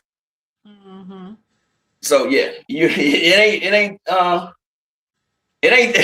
ain't too much was moving in the city. You know, the folks, they drunk as all outdoors. So, but I mean, I really encourage people, if you've never been to the Legacy Bowl, please come. And they have now. I don't know who's in charge of their social media, but their social media does a good job. They start saying who's coming to the Legacy Bowl, I think around October or November. I think they started letting people know who's going or who's invited to the Legacy Bowl, I should say. Right. And so they do a good job that way. It's just that we have to promote it more. We have to sell the city of Orleans you go down to New Orleans, you get you a bowl boy, you get you a bowl of gumbo, and then you get to watch your people play. And right. That's how I sell it to folks, man. So I'm like, hey, look, man, and plus, like the halftime was done by the Sonic Boom of the South. Right. And they showed up. They showed up and showed out. So I'm like, you get to see all this good stuff, and it's not expensive. The tickets are not, and now Tulane Stadium is in the ninth ward. That's uptown. Now I do live downtown, so that's a little different. And I know if you look on the map, you'd be like, how is that uptown? We use the river system. So if you're traveling up the river, you live uptown. If you're traveling down the river, you live downtown. On the map, that's opposite. I know that's confusing, but so if I live downtown, but I live north, on the north side of town, you say, how's that downtown? Because when you're traveling down, and then you're traveling up. So that's how that works out. So, but yeah, that was a good. Overall, it was a good week, even though with Mardi Gras and all that stuff. Because I think the day after Mardi Gras, Ash Wednesday, they was out there practicing, and most of them, it's a full pad practice. Well, they don't really wear pads. I mean, outside of the helmet, that is just really some of the most thinnest material in the world, bro. Do you think that they should wear their schools helmets instead of the other helmets that they have? Like, I think they should wear their school helmets so you can identify the player. If not, they should paint those helmets of the school's colors, because I think these are some new helmets that they're testing for safety wise. Uh-huh. You know what I'm talking about? It's something to do with safety with these helmets, but they should have their school logo on that helmet. You see what I'm saying? And I think, if I'm not mistaken, I think they did. Some of them did have the logos on them helmets, but these are some new helmets. I think they've been tested. They test out these helmets like every year, something like that. It's something crazy contract that they got with them. I saw the decals of many of the schools, but it was kind of like in the back of the helmet. Yeah. And because the helmet was white, it was kind of hard to see. Hard to see. Yes. And yes, definitely. Ask what you giving up for Lent. I'm not Catholic. I'm not. No, that's only for them drunk Catholics that do stuff like that. No, I'm not a Catholic. No, my religion is Judaism. I don't celebrate that stuff. No. Let me find somebody in this house that's Catholic. Shit. Run them out of here. I don't think these people really. The only thing they give up is eating meat on Friday. There's a bunch of fish fries going on around here. Fish fries and crawfish balls. So, Unc said, "We ain't giving up nothing over this way." No. It's all good though, man. Oh Lord. Yeah, but yeah, I'm telling y'all, man, just put it on your bucket list for 1 year, and like bring your family. It's very family orientated. It's very friendly. The game and stuff. The tailgating area is wasn't too many people out there except me and my crew, and we had a good time. So And I'm pushing for the game to be in the Superdome, of course. Put the game in the dome. Let's rattle the dome. And I don't think, because the Saints are a sponsor also, and I don't think they would have a problem with it. But I mean, Tulane Stadium, there's nothing wrong with Tulane Stadium. That used to be the old Saints Stadium, and then they knocked it down, rebuilt it, and all that other stuff. I mean, whatever. But I'm serious. It's all good though, man. Did y'all watch any of the basketball games today? Oh, Lord have mercy. Please don't get us started. Oh, okay. Because we had the Jackson State men's team. Well, Jackson State women's team upset the Alcorn State Braves. We did that. But the men's team got their ass whooped today. Holy shit. Got their ass towed out the frame by Alcorn. A homegrown ass whooping. That's what that was. It was terrible. Well, all I can say is that men's tournament, I've been telling y'all, the men's tournament is going to be something. I'm going to tell you that men's tournament is going to be something. I mean, you just seen Jackson State beat Bethune and FAMU, then you turn around and lose to Alcorn? That's I mean, Deshaun Ruffin had 3 fouls in the first half. Like in the first, Lord. Well, hey,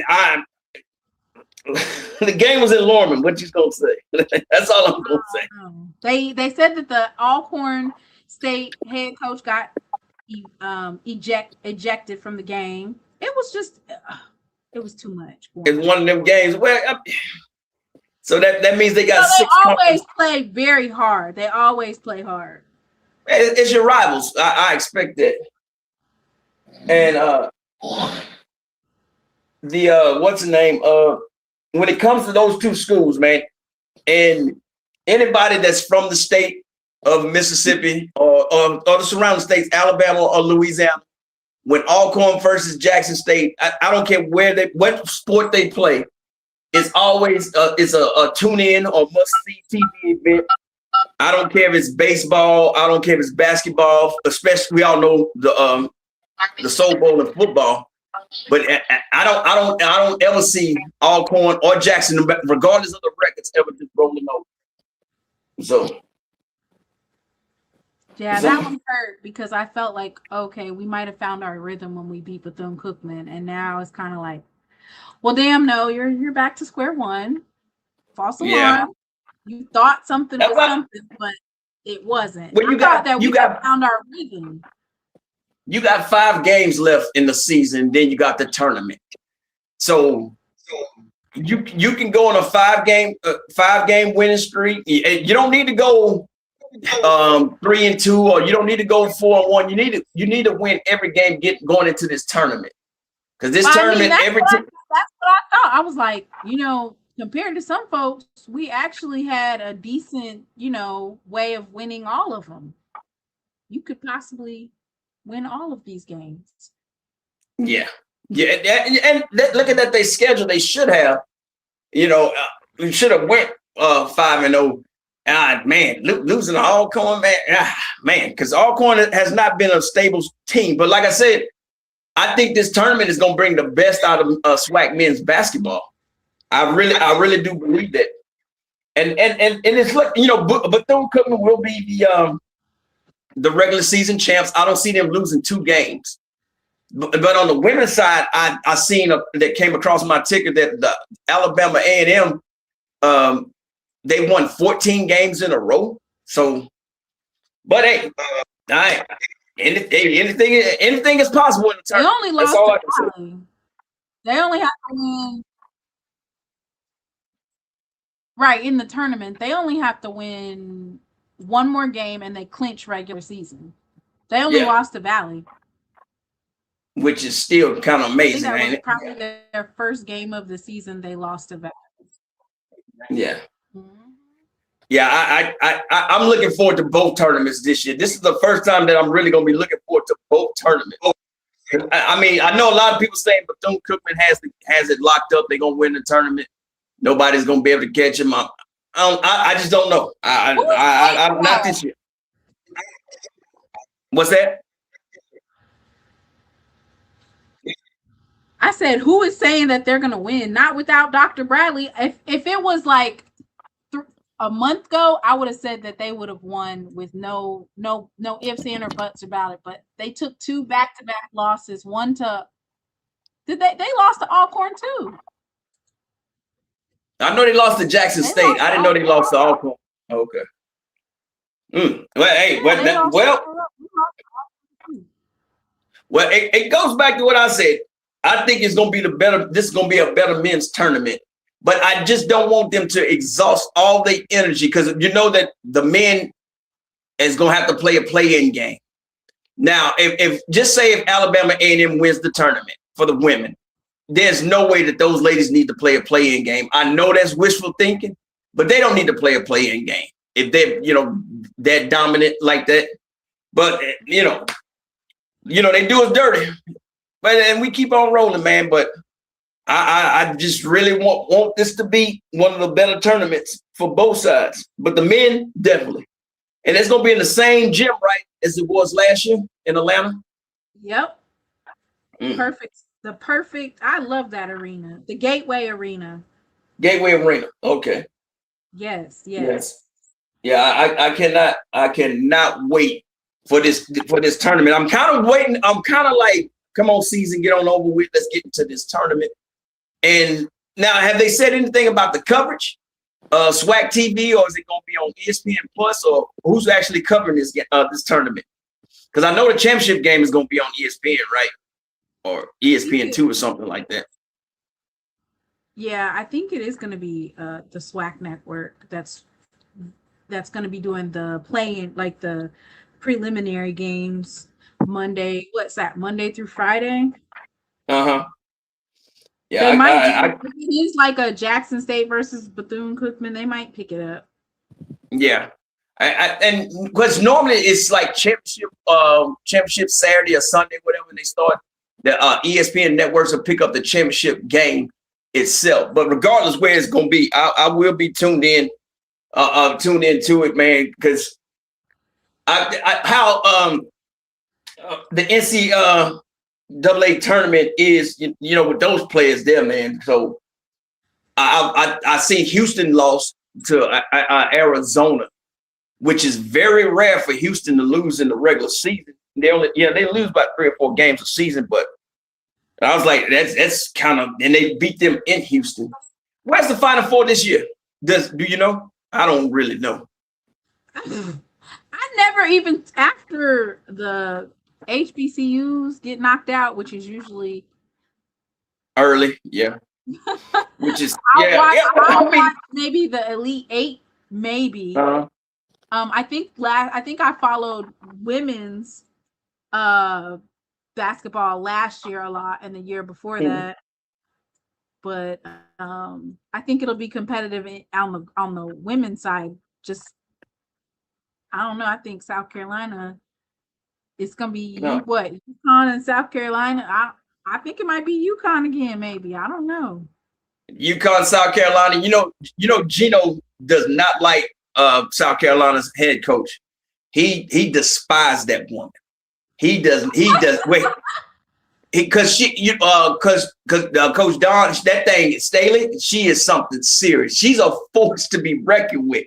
He cannot stand that woman, and every time he loses against him, he throws a fit and damn near cries because he can't stand to lose to that black woman. I think it's hilarious. So, I don't like Kim Mulkey. I can't stand that woman. But her team's been losing a lot more. Mm-hmm. Yeah, and after Flo J leaves, they're gonna lose a lot more too. So Kim actually went to South Carolina, in my opinion, and stole one of Don's players. But they played, I think it was last Saturday on ABC. Michaela Fuwali. Yeah. Mm-hmm. She stole that woman from South Carolina. But South Carolina went in with the women's game last Saturday, not today, last Saturday. They played a game on ABC prime time. That was like the first women's basketball game played on prime time. So the women's basketball game is on another level right now. That's why I just don't feel like Alabama A&M, if they win the thing, which most likely they will. I'm not, not saying that because I like their head coach, but they will win the thing. I don't think they should be playing in the play-in game. Not how they're playing basketball, but you never know though. I think that they can actually knock somebody off if they're not. They usually do make them do the play-in game so they can get them knocked out, or they'll put them at what? I don't think she's going to be a 13 seed because she lost to Valley. So that right there is going to seal it when you lose to Valley. But other than that, they'll make her. And if you really think about it, they even made what? Norfolk State a 15 seed. They usually don't get to the 14 seed, which is crazy to me. That's just that's one thing I don't like. Now I know those guys in Charlotte, they was trying their tournament last year for the HBCUs, and I tried to explain to them that tournament has to be moved, not from Charlotte. I'm not saying move it from Charlotte, but the dates have to be different. And you want to get 14 from the SWAC and get like 14 from the MEAC. And it never happened last year. I don't know why it didn't happen, but I think it was the tournament for the SWAC ended at a certain time, and then they had to have the teams. It was just a bunch of confusion. But I know he's trying to get that tournament going again, but I haven't heard, like last year. I knew more about it last year than I do this year. But it's a money thing. It's a money thing. I just don't understand how people like Byron Allen, Robert Smith, even Jay-Z, all these guys that have billionaires, Oprah, can't sit there and say, hey, you know what? I'm gonna put in $500,000 this year, or I'm gonna do the max amount that I can donate to and get my money back. You know what I'm saying? Like, write this as a tax write-off and give it to these schools to have these tournaments going, because everybody is looking forward to going to the NCAA tournament because of the money itself. So maybe I don't know about it. So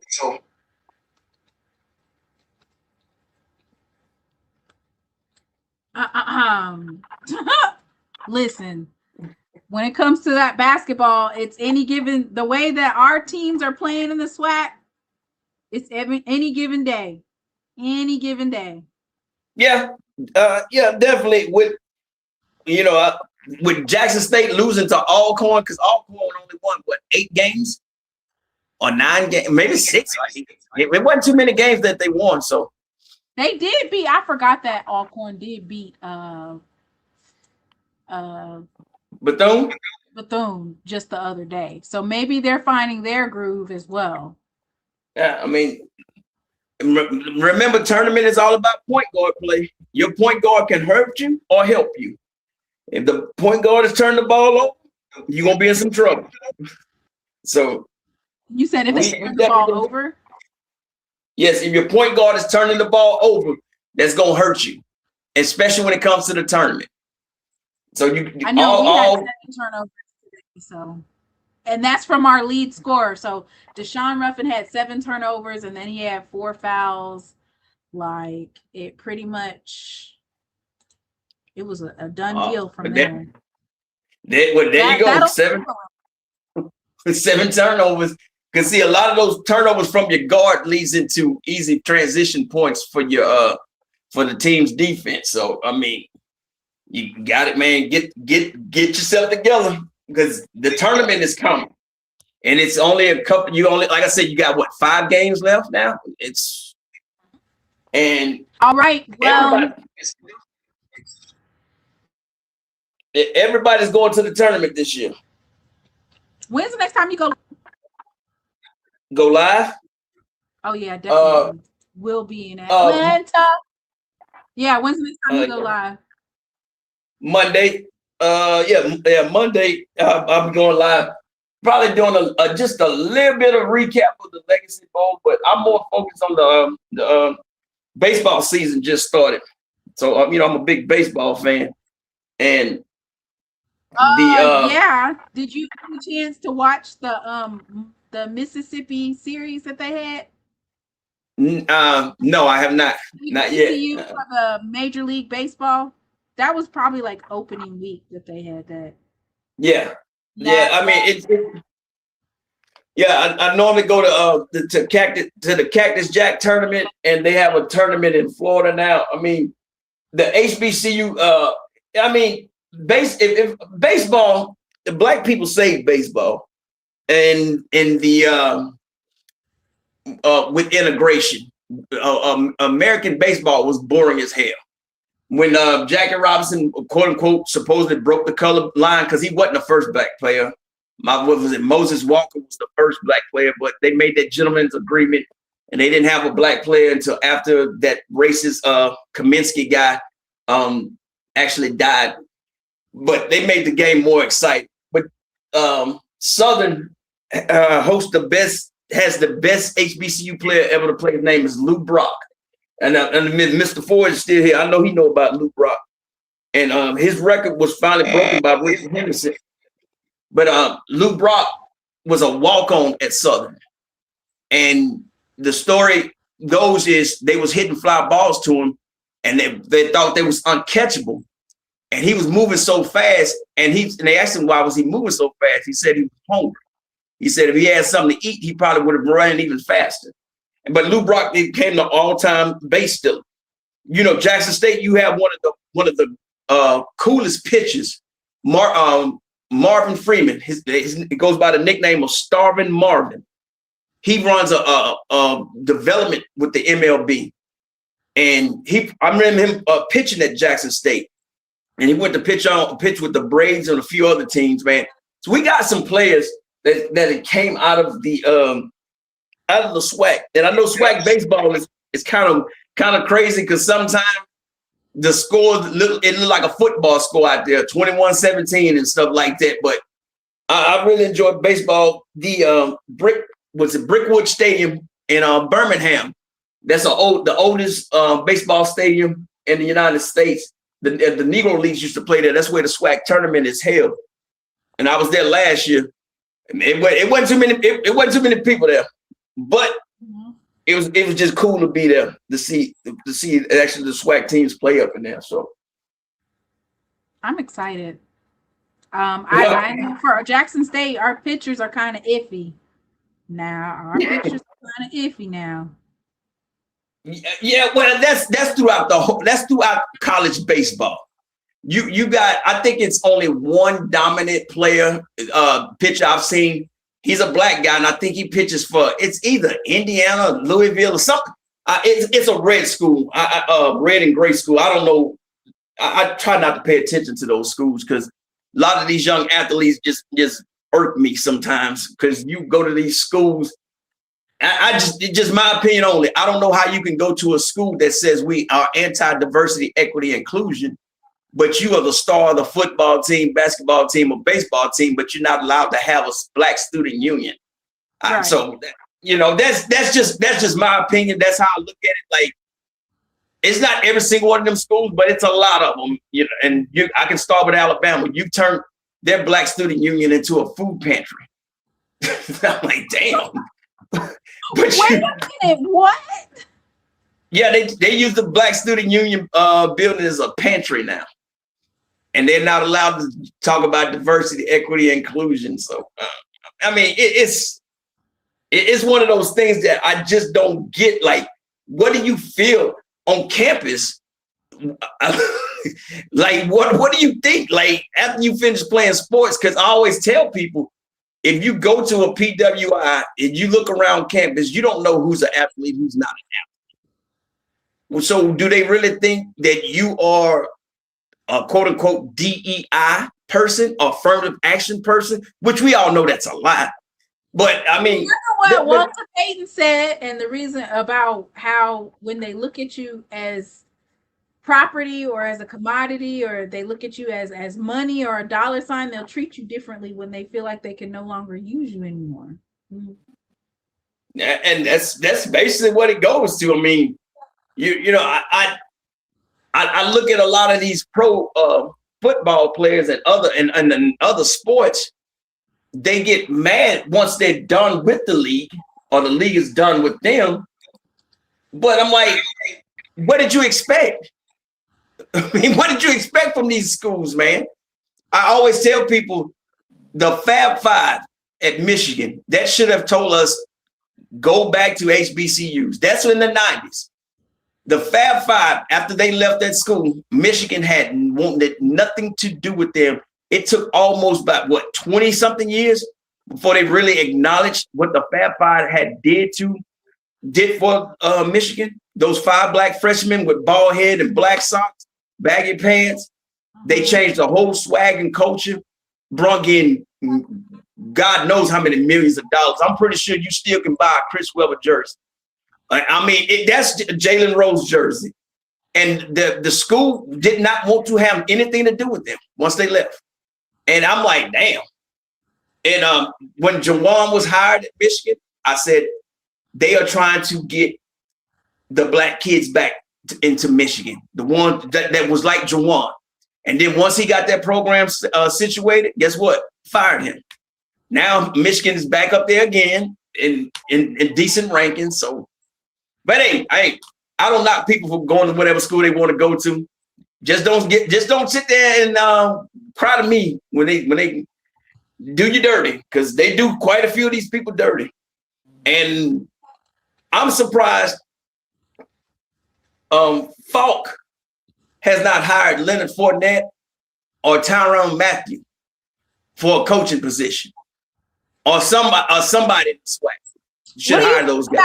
What do you think about Marshall Falk not promoting Southern? I'm gonna tell you this. Unpopular opinion, Southern fans. Unpopular opinion. Marshall Falk really ain't SWAC. That's all I'm gonna just say about that.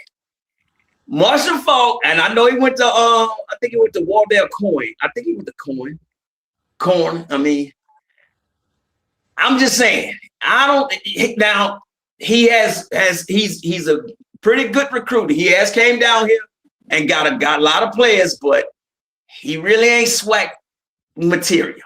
I'm telling you, that's just my opinion. I think he's very grateful for the opportunity. I think he's going to recruit well. Well, I know he's recruiting well, but I just don't think he's going to fit into that SWAC culture. Just saying. That's just my opinion. That's how I'm looking at it. Because I don't think that he really, I'm not going to say he don't want to be there. You got to be a head coach. You got to get what you can get. I'm not saying that. I just don't think that the bouginess of Southern, I don't think that suits him well. Because Southern is a very bougie school. We are Southern. If he can fit in Colorado, he can fit in there. I hope so. I hope so. I got you. Stop talk. Yeah, so I mean. All right, well, I can't wait for next season because I love listening to your shows, especially when you be going off on folks. I can't wait. You be on FAMU, you be on FAMU ass, you be on all of them, and I can't wait. Yeah, FAMU, we have a love-hate relationship.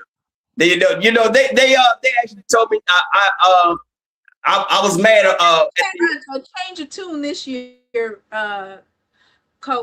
They done got some good coaches. They done got recruited some talent. So I think you might have a change of heart this season in terms of what they do defensively and offensively. Well, I'm gonna say this and I'm gonna get off here. I'm gonna say this. Listen, FAMU, there's only 2 SWAC schools that beat you back to back.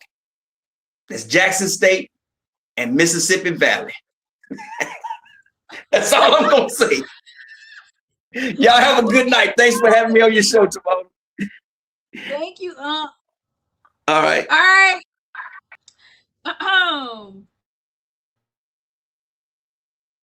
Y'all, we was just parlaying it up. Mr. Ford. Huh? Mr. Ford. Let me leave Mr. Ford alone. The administration at Southern has to include a marketing promo clause. Every administration, listen, you don't even have an excuse.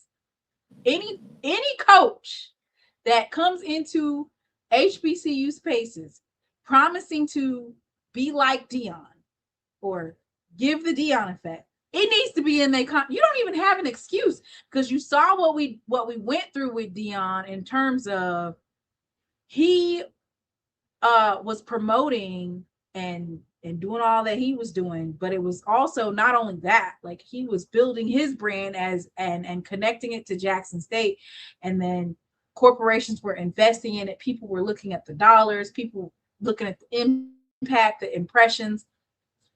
You don't have an excuse, because when Dion left to go to Colorado, they entered all of the marketing promo. You have to show up at certain games non-related to football. You have to be at certain alumni events not related to football. They put all of that in his contract. So any administration, AD, athletics that brings in these types of coaches and you don't include that, that is your fault. And it's sad, because you guys are paying Deion Sanders dollars and you're not getting Deion Sanders impact. And these are coaches that have never coached at the college level as a head coach, and or they've never had a championship at the college level. The new celebrity coaches that you're bringing in. And I think that it's kind of a disservice, because some of these folks, they have the ability to do it because they're already on the national stage. You're already going to see Deshaun Jackson, Mike Vick, and Marshall Faulk on these platforms. They're either working or they have something tied to it.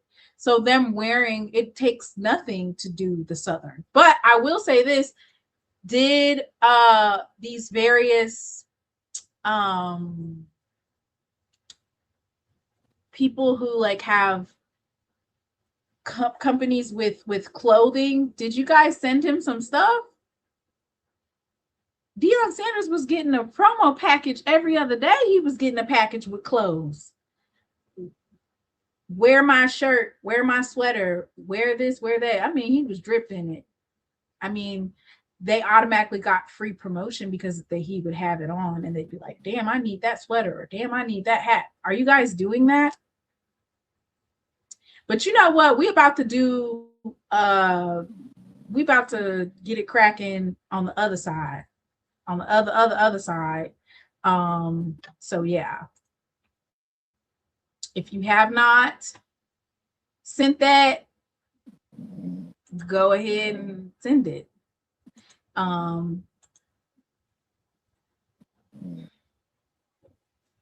Mr. Ford's, I'm not gonna wake him up. He's had a rough night. I wish I would pay you $400,000. You ain't won nothing. Damn sure didn't win in Colorado. Even your position that you had wasn't good. Who doing that?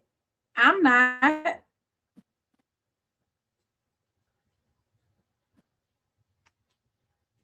I'm not. Okay, let me go ahead and go live. Okay, go live on the other side.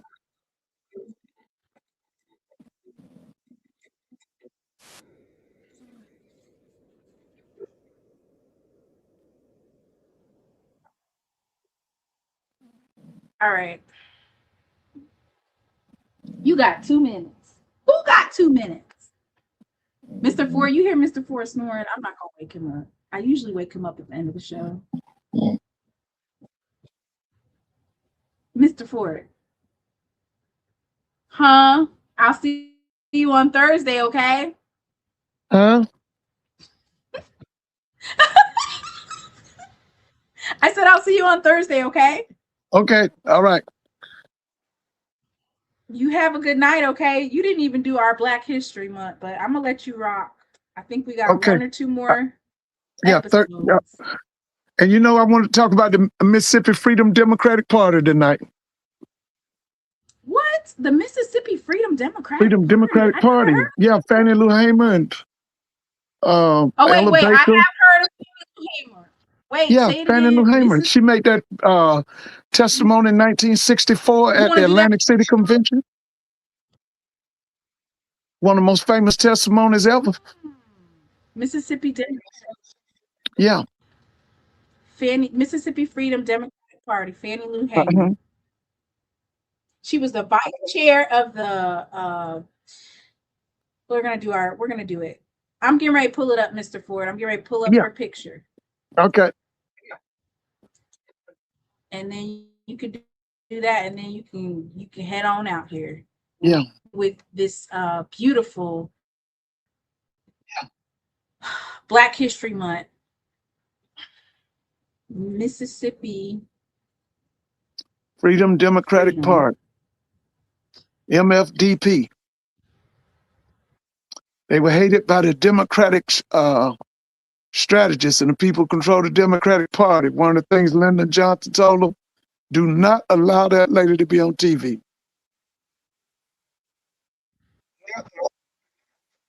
Oh,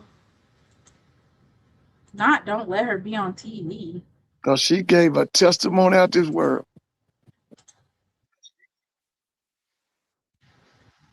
Okay, so we're going to talk about this for about 3 minutes, and then Mr. Ford is going to see us on Thursday. And I got her picture, Mr. Ford. Yeah, that's her. There we go.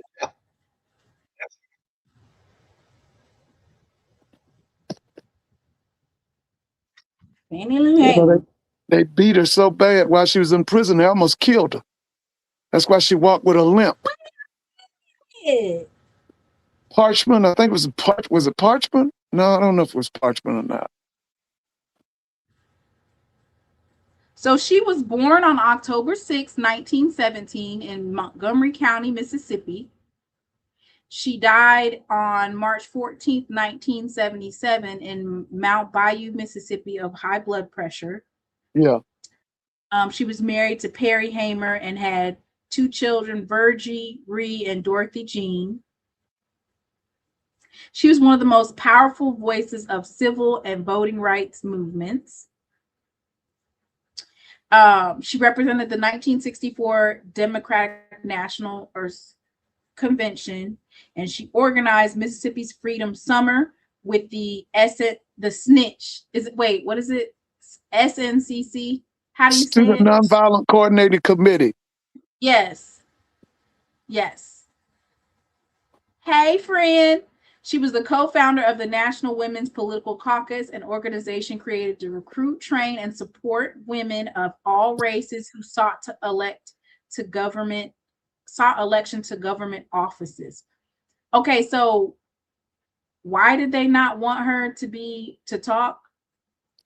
Because she was so powerful. Her testimony was so powerful. You can pull it up. Just play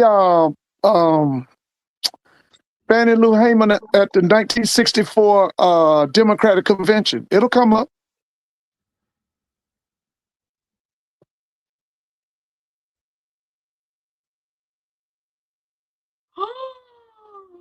It said that she wanted to have children, but in 1961, a white doctor subjected Hamer to a hysterectomy, and forced sterilization was a common method of population control in Mississippi.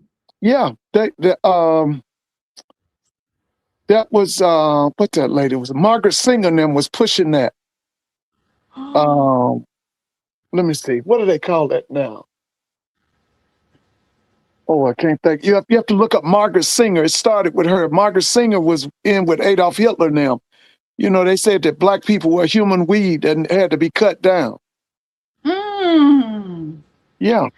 It said that Fannie Lou Hamer, in 1962, she attempted to vote, but she failed a literacy test, which meant that she couldn't vote. So she returned to her hometown and went to the courthouse in Indianola, where she took the test again, but she failed it again and was turned away. She told the registrar, "You'll still see me every 30 days till I pass." On January 10th, 1963, she took the test a third time. She was successful and was informed that she was now a registered voter in Mississippi, but when she attempted to vote that fall, she discovered her registration did not allow her to vote, as the county also required voters to have 2 poll tax receipts. Lord! Mhm. And they're trying to reintroduce these types of blocks for voting. They're trying to, well, I could understand an ID, because they've been giving away free state IDs in some states. You can get a free ID, but now they're saying that the real ID, the one with the star on it, is not enough to vote soon. They're trying to pass it. So even if you have a real ID, that's not going to be enough to vote. I think you have to have your birth certificate. Yeah, we gonna be South Africa 1980s. You know, that's why we got Peter Thiel and Elon Musk. They bringing them South African laws over here. Fannie Lou Hamer, we've been waiting all our lives and still getting killed, still getting hung, still getting beat to death. Now we're tired of waiting. They kicked me off the plantation. They set me free. It's the best thing that could happen. Now I can work for my people. Those are some of the things that the quotes from Fannie Lou Hamer. I guess if I'd had any sense, I'd had been a little scared. But what was the point of being scared? The only thing they could do was kill me. And it kind of seemed like they'd been trying to do that a little bit of time since I could remember. And that was on September 10th. She was staying with a friend, Mary Tucker, and Hamer was shot at 15 times in a drive-by shooting by racists. Yeah. And she had to Yeah, they did that at her house. But I think she had moved her out. Lord. Then she was subject to police brutality.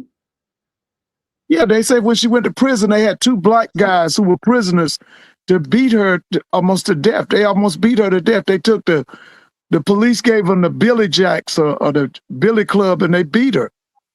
That's why she walked with a limp. This is just awful.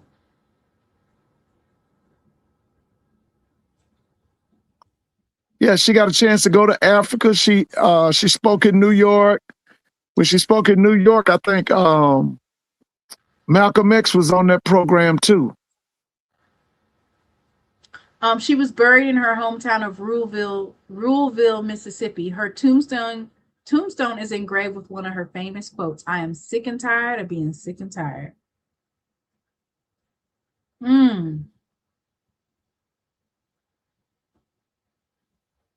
If you could put in the video, it's called Fannie Lou Hamer Speaks to the 1964 Convention. And you can hear her speak. She was powerful. Fannie Lou Hamer speaks at the 1964 convention. Oh, 1964.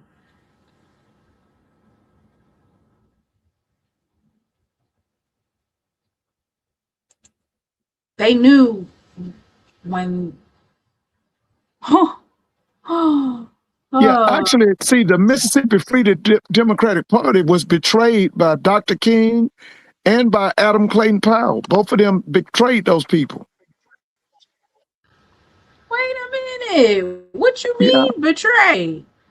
They infiltrated and see, what it was, they came there because the regular Mississippi delegation wouldn't let any blacks in it. And so they came there on their own. And what Lyndon Johnson them did, they infiltrated the MFDP with Adam Clayton Powell and Dr. King and them. Dr. King them, they did them people in. They didn't do them right. You could look up. It was called Eyes on the prize. They talk about it on there. They really did them in. They betrayed them.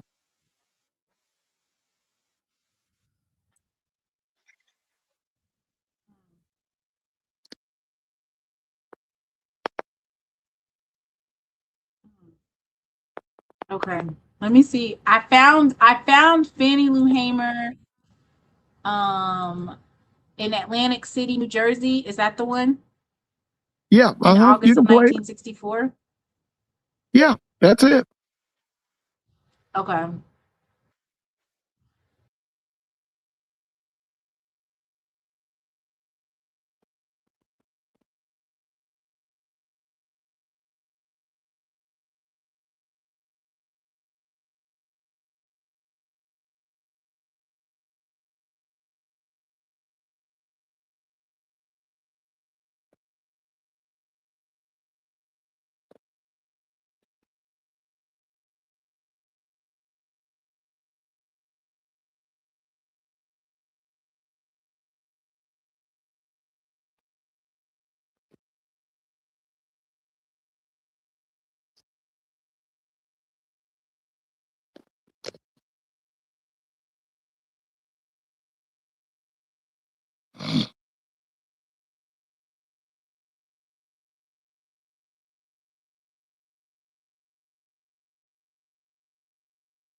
Are y'all still there?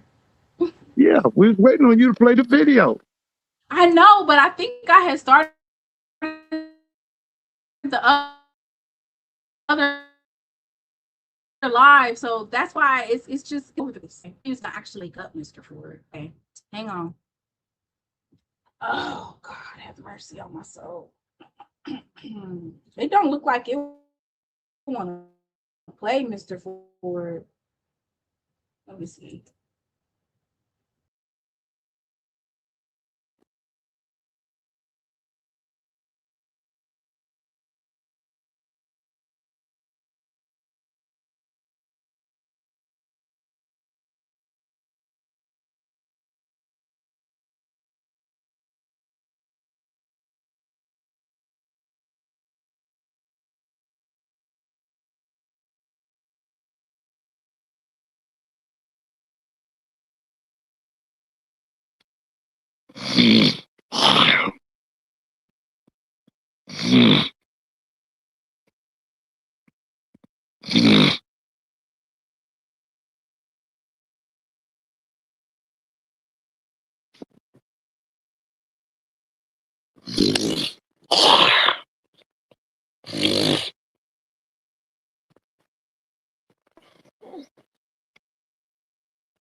I tell you what, put in Eyes on the Prize, Fannie Lou Hamer.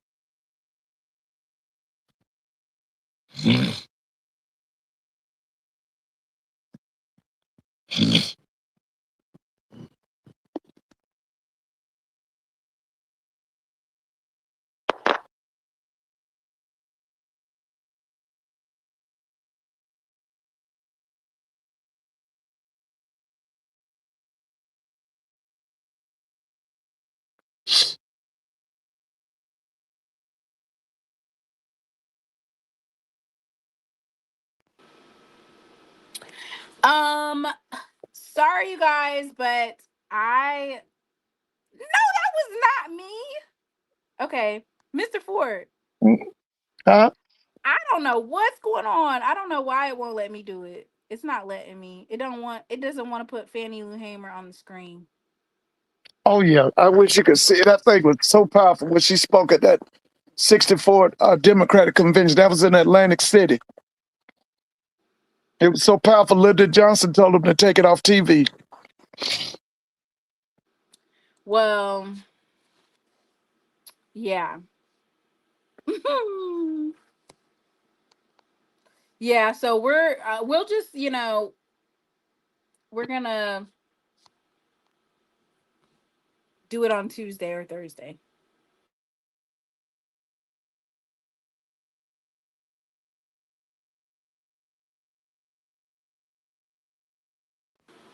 Did you hear me? Yeah. Yeah. Okay. Miss Bonnie, I don't think I didn't get no email from Miss Bonnie. All right, y'all.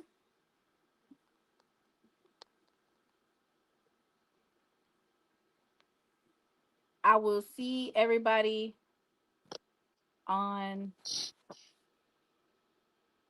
Tuesday or Thursday. Probably Thursday. I'll just say Thursday, and I might surprise you on Tuesday.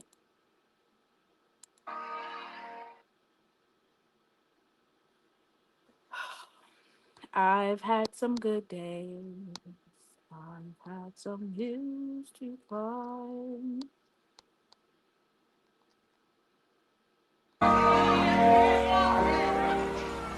I've had some good days and some sleepless nights.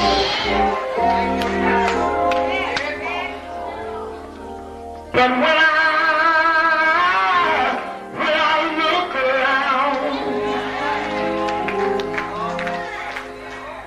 and I think things over, all of my good days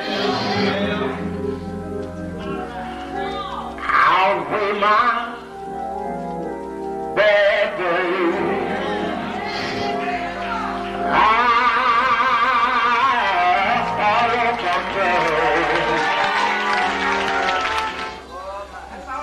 The clouds hang low.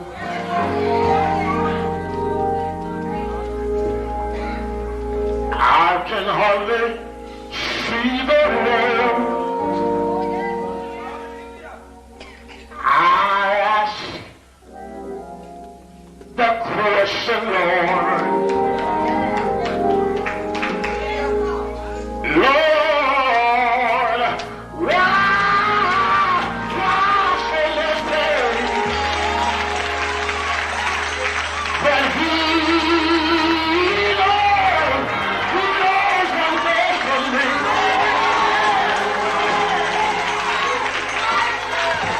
Although my weary eyes, they can't see. So I'll just say, thank you, Lord.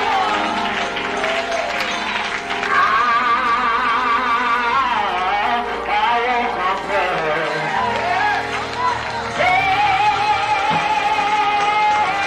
But He is so good to me.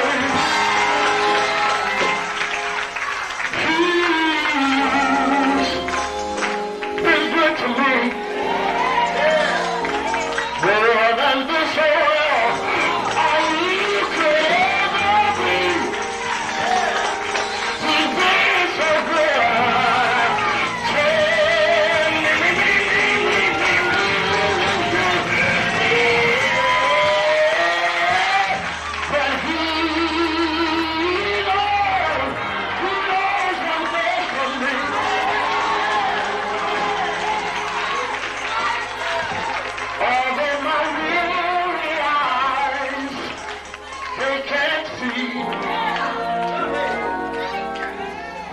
So I just say, thank you, Lord.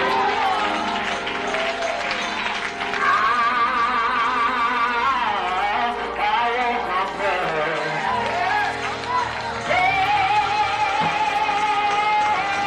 That's been so good to me.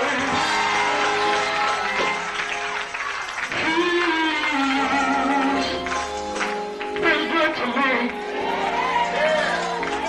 Better than this.